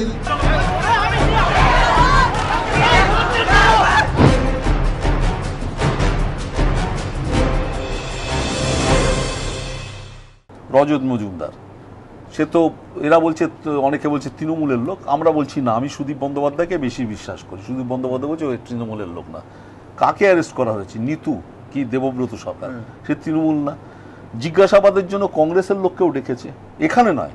এর তো বাদল ভট্টাচার্য তো ওকে জিজ্ঞেস করছে আপনার ছেলে 6 মাস চাকরি করলো কি করে, বলে ছেলেকে জিজ্ঞেস করুন, আমাকে করছেন কেন, বলে ছেড়ে দিয়েছে। যেমন আসামের সবচেয়ে one of the most powerful Congress minister, তাকে ডাকা হয়েছে, হেমন্ত বিশ্ব শর্মা। বিজেপির এক্স এমপিকে বোধহয় অ্যারেস্টও করেছে। 12 জন বিজেডি, বিজু জনতা দল, তাদের জেরায় ডেকেছে। আমাকেও ডাকতে পারে যে ভাই আপনি কি জানেন। আমি যতদিন রবীন্দ্রদেবের যে ব্যাপারটা, এটা তারা চ্যানেলের, যখন আমি জানি না সেটা, তারা চ্যানেলের এটা ঘটনা এই কুণাল ঘোষের থেকে শোনা, যে সেই সময় যখন অ্যারেস্টের আগে যে রতিকান্ত বাসু যখন চেঞ্জ করছে কার সঙ্গে, সারদার সঙ্গে, সেখানে বিক্রি করছেন রতিকান্ত বসু, আজকে ওটাকে জেরায় ডাকা হয়েছিল, কিনছেন কে? সুদীপ্ত সেন। তো সুদীপ্ত সেনের হয়ে, যিনি, আমি না সাংবাদিকের নাম করছি না, যে আগেও ওখানে কন্ট্রোল করছো তারা, সে পরবর্তীকালে এদিকে এসে এখন সে মুকুল রায়ের লোক, একদম মুকুল রায়ের লোক, ফ্রম ওদিক থেকে স্টেট এদিক থেকে এসে, যে সিপিএম এর সমর্থক ছিল, এখন একদম সেই সাংবাদিক মুকুল রায়ের লোক। তো এই জায়গাটা ধরবে। এবং এটাও একটা মনে রেখো, রবীন্দ্রদেবকে একটা নিউজ না, ওকে ধরলাম, এবার তোমাদের ধরবো, ভাই কেউ বলতে পারবে না সিবিআই কে যে ভাই আমি একটা দল নিয়ে ডিল করছি, যেটা কিন্তু আপনি ধরুন, মানে আপনার কথাও যদি ঠিক হয় যে একটা চ্যানেলের ডিলিং, একটা চ্যানেলের বিক্রি এবং কেনা, তার মধ্যে রবীন্দ্রদেব বলেন, রবীন্দ্রদেব বা কোনো সিপিএম নেতা কেন, আপনার মনে হয় না যেখানেও সিপিএম এর আধিপত্যবাদ, স্বামী স্ত্রীর ঝগড়া হলে ঢুকবে, পাড়ার ঝগড়া হলে ঢুকবে, চ্যানেল ডিলিং এ, মানে আমি বলছি চ্যানেলের প্রয়োজন। আজকে মমতা বন্দ্যোপাধ্যায় চ্যানেলগুলোর উপর ঝাঁপিয়ে পড়েছেন, কিন্তু এই রাস্তা তো সিপিএমই দেখিয়েছে, সেটা একটা ব্যাপার চ্যানেল কি করে দখল করতে হয়। কিন্তু এই কোন চ্যানেল দখল আছে, আমি নাম ছেড়ে বলতে যাই না, কিন্তু আমি বলছি যে রাস্তায় আজকে উনি আছেন, চ্যানেলের ক্ষেত্রে সে রাস্তা আপনারাই দেখিয়েছেন। কিন্তু সারদা তদন্তটা তো চ্যানেলটা ব্যাপার নয়। সারদা তদন্তটা বা এনফোর্সমেন্ট ডাইরেক্টরের তদন্ত হলো টাকাটা কোথায় গেছে, আমরা টাকাটা নিয়ে জানতে চাই, ঠিক। এবং রাজ্যের কনস্পিরেসি, আমি একবার দ্রুত দেখে নেব যে রাজ্যের তৃণমূল কংগ্রেসের সাংসদ শুভেন্দু অধিকারী, তাকেও কিন্তু একই সঙ্গে ডেকে পাঠানো হয়েছে, দেখব। সারদাকাণ্ডে এবার সিবিআই এর তলব শুভেন্দু অধিকারীকে। সূত্রের খবর, বুধবার সন্ধ্যায় তৃণমূল সাংসদকে ফোন করেন সিবিআই আধিকারিকরা। 2-1 দিনের মধ্যে সিজিও কমপ্লেক্সে সিবিআই দপ্তরে আসতে বলা হয় তৃণমূল সাংসদকে। কিন্তু কেন ডাকা হলো তৃণমূল সাংসদ শুভেন্দু অধিকারীকে? সিবিআই সূত্রে খবর, সারদা তদন্তে বারবার উঠে এসেছে শুভেন্দু অধিকারীর নাম। গোয়েন্দাদের দাবি, কুণাল ঘোষ ও দেবযানী মুখোপাধ্যায় জেরার মুখে বেশ কয়েকবার শুভেন্দু অধিকারীর নাম করেছেন। যদিও এ বিষয়ে শুভেন্দু অধিকারী জানিয়েছেন, কুণাল ঘোষের বিরুদ্ধে কেন তিনি মানহানির মামলা করেছিলেন তা জানতে চেয়েছে সিবিআই।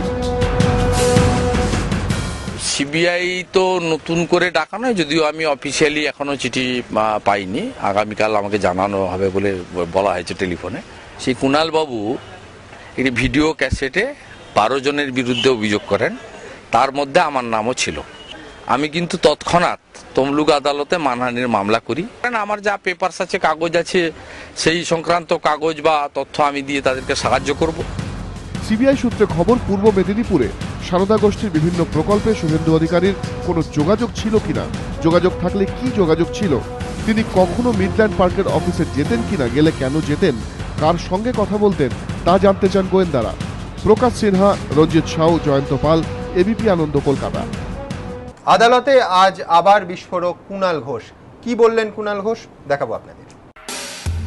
সারদার সব সংস্থার কর্মী ইউনিয়নের সভাপতি ছিলেন মদন মিত্র। সারদার টাকা তছরূপ করেছে সংবাদপত্র গোষ্ঠী, তাদের কেন ধরছেন না? আদালতে ফের বিস্ফোরক কুণাল ঘোষ। বৃহস্পতিবার নগর দায়রা আদালতে সারদা ট্যুরস অ্যান্ড ট্রাভেলসের মামলায় জামিনের সপক্ষে তৃণমূলের সাসপেন্ডেড সাংসদ বলেন, সিবিআই এর তদন্তকারী অফিসাররা জেলে গিয়ে আমার জবানবন্দি নিয়েছেন, তাদের আর কিছু জিজ্ঞাসা নেই, তাহলে আমাকে জামিন দেওয়া হবে না কেন?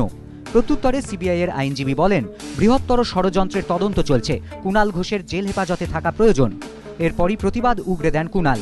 আদালত কক্ষে রীতিমতো উচ্চকণ্ঠে কুণাল দাবি করেন, সারদা মিডিয়ার সিইও থাকার কারণে আমাকে গ্রেফতার করে জেলবন্দি করে রাখা হয়েছে, অথচ সারদার চ্যানেলের সঙ্গে যে সংবাদপত্র গোষ্ঠীর চুক্তি হয়েছিল তারা মাসে মাসে লক্ষ লক্ষ টাকা পেয়েছে, ভুয়ো নথি দেখিয়েছে, কোটি কোটি টাকা তছরূপ করেছে।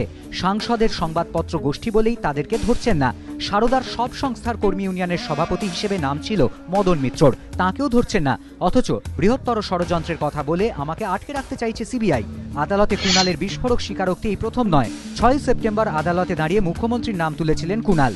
তারপর থেকেই যেদিন যেদিন কুণালকে আদালতে হাজির করানো হয় সেদিনই তৃণমূলপন্থী আইনজীবীরা ভিড় করেন। এদিনই আদালতে সেই ছবি ধরা পড়ে। সাংসদ এবং মদন মিত্রের নাম নেওয়ায় রীতিমতো তৃণমূলপন্থী আইনজীবীদের সঙ্গে বচসা বেঁধে যায় কুণালের। হস্তক্ষেপ করেন বিচারক।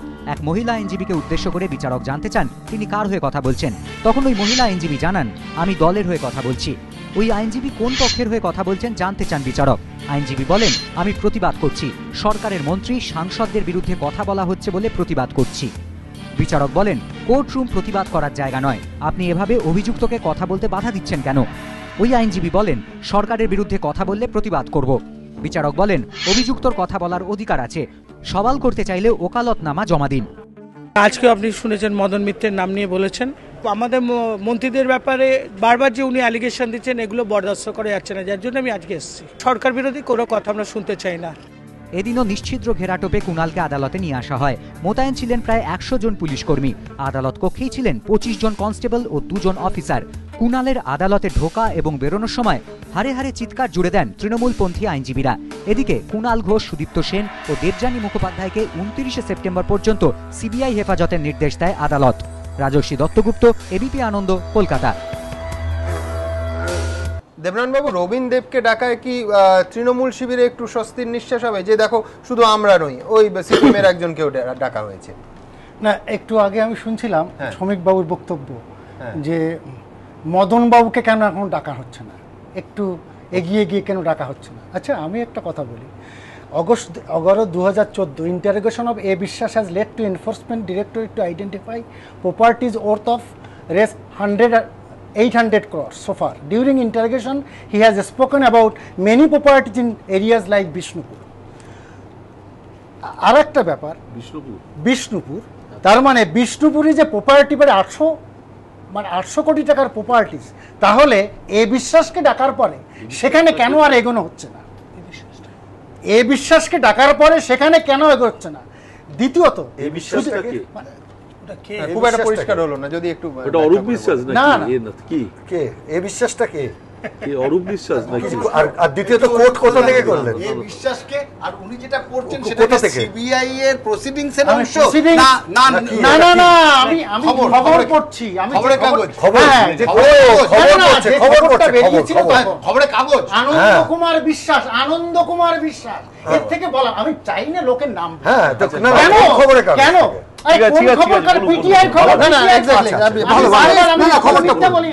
তারপরে সুদীপ্ত বাবু যে চিঠিটা লিখিলেন তার 4th পৃষ্ঠা আছে। প্রথম সেরিমনিটা হয়েছিল 4 জুলাই 2008। কোথায় হয়েছিল? বিষ্ণুপুরে। কেন বিষ্ণুপুরের ব্যাপারটা কি তখন থামা গেল কেন? এটাও কি ইন্টারোগেশন হবে না? নিশ্চয়ই।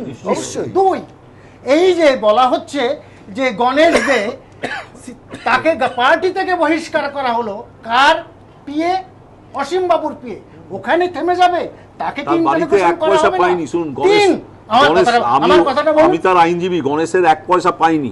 না পাওয়া না, তাকে পার্টি থেকে সাসপেন্ড করে সেটা অন্য। আরে কেন সাসপেন্ড করে? গণেশের ধুতি পাঞ্জাবি ছাড়া কিছু পাইনি, খুব গরিব ছেলে। সন্ধি আগরওয়াল, তারপরে যেটা আমরা শুনলাম যে ওরিয়েন্টাল আইটি যেখানে বুদ্ধবাবু যেখানে উইদাউট এনি টেন্ডার একটা বিরাট জমি দিয়েছিলেন, সেখানে কি জিজ্ঞাসা আমরা পড়েছি?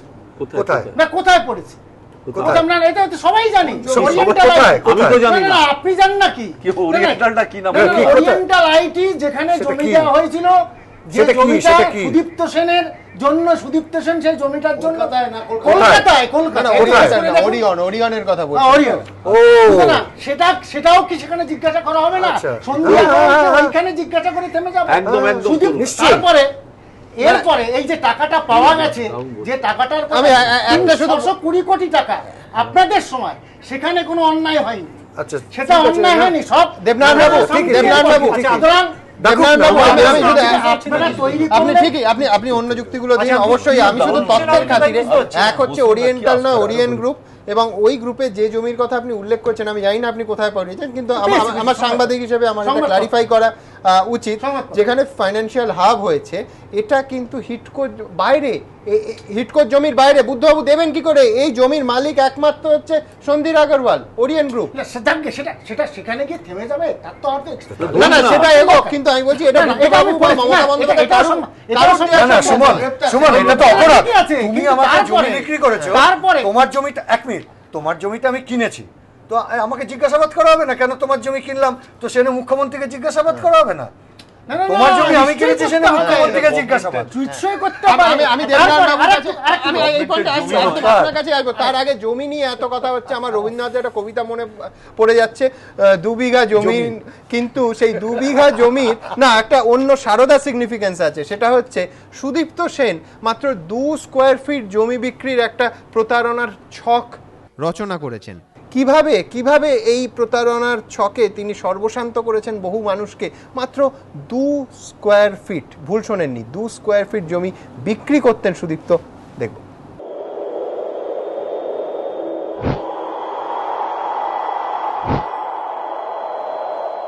এক অন্য ভূস্বামীর গল্প। রবি ঠাকুরের কবিতার ভূস্বামী ঋণ অনাদায়ী দেখিয়ে দখল করে নিতেন গরিব চাষার শেষ সম্বল জমিটুকু, আর সারদা সাম্রাজ্যের অধিপতি জমি দেখিয়ে গ্রাস করতেন গরিব মানুষের আমানত। তফাৎ শুধু এটুকুই।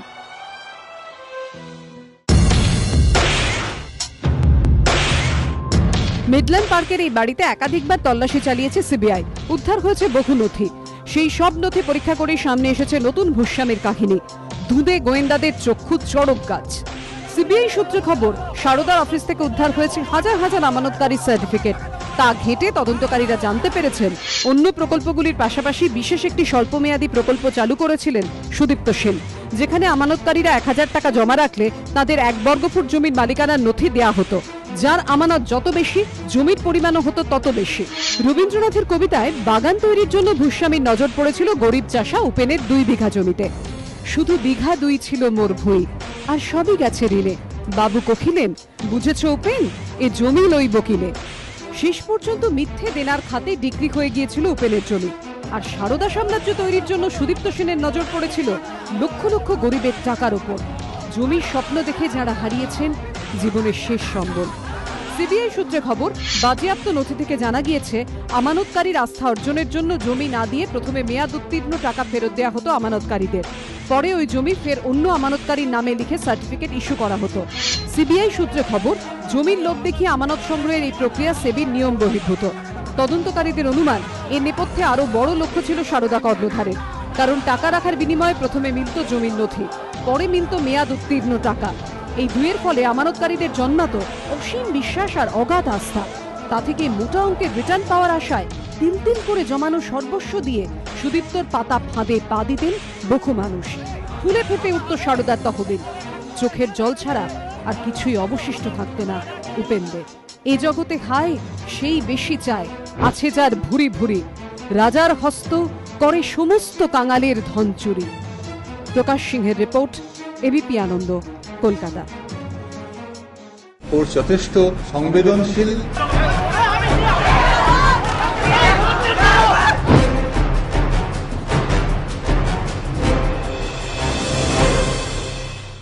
ফোর্স যথেষ্ট সংবেদনশীল।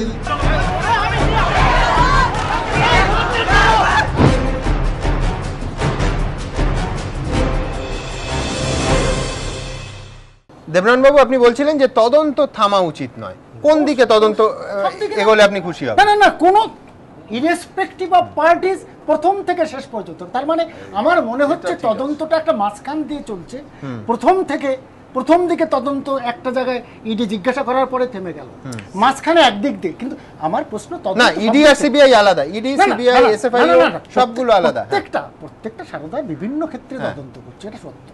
এটা আমার প্রশ্ন, তদন্ত ঠিক একটা মাঝখান দিয়ে না, এই যে তদন্ত রবীন বাবুকে জিজ্ঞাসা করা হচ্ছে, করুক, যার কাছে যার আসবে। প্রশ্ন হচ্ছে irrespective of parties, irrespective of colour, তদন্ত সমানভাবে। শুনুন, আপনারা এত কথা বলছেন, রবীন বাবু এমপিএস রোজ ভ্যালিকে প্রতীকী অধিকার করবেন। এমপির সঙ্গে সংসার করেছেন 16 বছর, 1995। রোজ ভ্যালির সঙ্গে সংসার করেছেন 14 বছর, 1997। আরটিসি প্রপার্টির সঙ্গে সংসার করেছেন 22 বছর। বাহ, সুন্দর।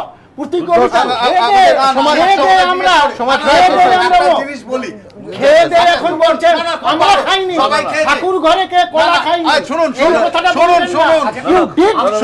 এটা করেছে।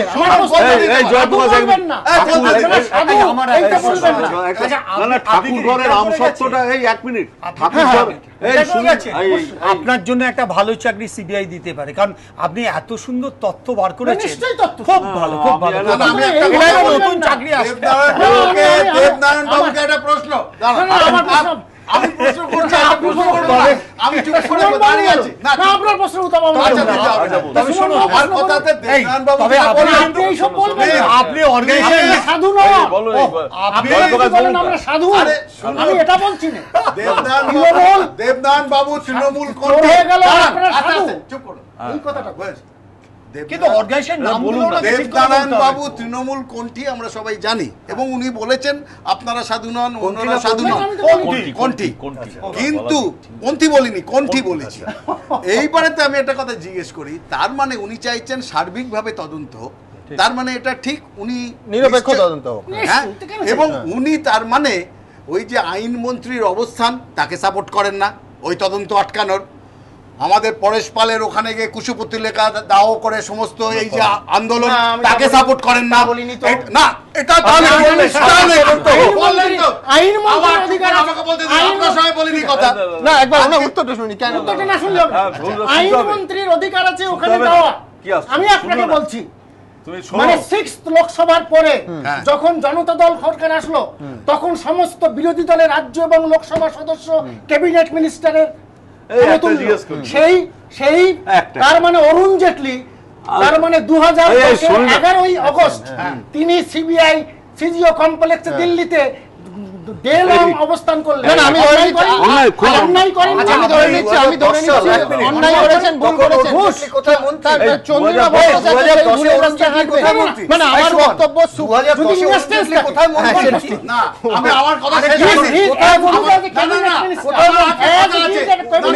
রাজ্যসভার বিরোধী দল নেতা বলতে চাইছেন। তার মানে না, আমি জিজ্ঞেস করছি যে রাজ্যসভার বিরোধী দলনেতা equal to cabinet minister, right? দেবনাথবাবু, আমি বলছি যে ধরুন সুপ্রিম কোর্টের আদেশে সিবিআই তদন্ত করছে, সেখানে রাজ্যের আইনমন্ত্রী গিয়ে সেই তদন্তে বাধা সৃষ্টি করবে। সেখানে তো সুপ্রিম কোর্টের আদেশে গুজরাটে হচ্ছে। আমার কি বলেন, সুপ্রিম কোর্টের আদেশে গুজরাটে তদন্ত হচ্ছে, উনি মানে অরুণ বাবু গিয়ে ওখানে বসলেন, ওরা সিজিও কমপ্লেক্স দিল্লিতে, লোদি স্টেটে, সেখানে সেটা। আরে আমি ধরে নিলাম অরুণ জেটলি পৃথিবীর সবচেয়ে খারাপ ব্যক্তি এবং তিনি অপরাধ করেছেন, চন্দ্রিমা ভট্টাচার্য স্থায়ী করবেন পরিবর্তনের সরকারের মাননীয় আইনমন্ত্রী। এই যুক্তি একটা খুব ভালো কথা আছে, শ্রীকৃষ্ণ ওই গীতার ইয়ের সময় একটা কথা আছে, কুকার্যের জন্য কুযুক্তি আসে। 1 মিনিট, আপনি বলেছেন তো কুকার্যের জন্য কুযুক্তি আসে। এই যুক্তিটা এখন এদের সকলের, এই তৃণমূলী কোনটিদের প্রধান কথা হচ্ছে, যদি আগে চুরি করে থাকে তাহলে আমরা বেশ করেছি, চুরি করেছি। যদি আগে সিবিআই কে আটকে তাকে বেশ করেছি, সিবিআই কে আটকেছি। যদি আগে ধর্ষণ হয়ে তাকে বেশ করেছি, ধর্ষণ করেছি। যদি আগে খুন হয় তাকে বেশ করেছি, খুন করেছি। যদি আগে যাদবপুর বিশ্ববিদ্যালয়ে পুলিশ ঢুকে ছাত্রছাত্রীদের মারা হয় আমরা করেছি। এই যে কুযুক্তি পরিবর্তন করেছি বলে এরা বলে সব কথাতে হচ্ছে সিপিএম করেছে, আমরা কেন করব না? ইনস্ট্যান্স আছে, যদি ভুল করে আমাদের লোক ভুল করবে, আটকাবে। আমার সময় একেবারে আমার ওনার কাছে প্রশ্ন, 11 কোটি টাকা খরচ করে সিবিআই আটকানোর জন্য এই চেষ্টাটা করেছিলেন কেন? এইটা আমার প্রথম প্রশ্ন। উনি এই নিরপেক্ষ তদন্ত চাইছেন শুধু তৃণমূলকে বাইরে, কখনো না না না, কখনো তৃণমূল যদি চলে আসে এই তদন্তের আওতায় তাহলে আমার সময় একেবারে শেষ। আমাদের চাওয়াটা খুব পরিষ্কার, কেউ যেন বাইরে না থাকে তদন্তের আওতায়। রাজনৈতিক দলের নেতা হন কিংবা প্রভাবশালী কিংবা সেই বেনিফিশিয়ারিরা, সুপ্রিম কোর্ট যে ক্ষমতাবানদের, যে প্রভাবশালীদের চিহ্নিত করতে চেয়ে সিবিআইকে এই গুরুত্বপূর্ণ তদন্তের দায়িত্ব দিয়েছে, তারা যেন আইনের আওতার বাইরে বা জেরার আওতার বাইরে না থাকেন। এই কথা বলে এই অনুষ্ঠান শেষ করব।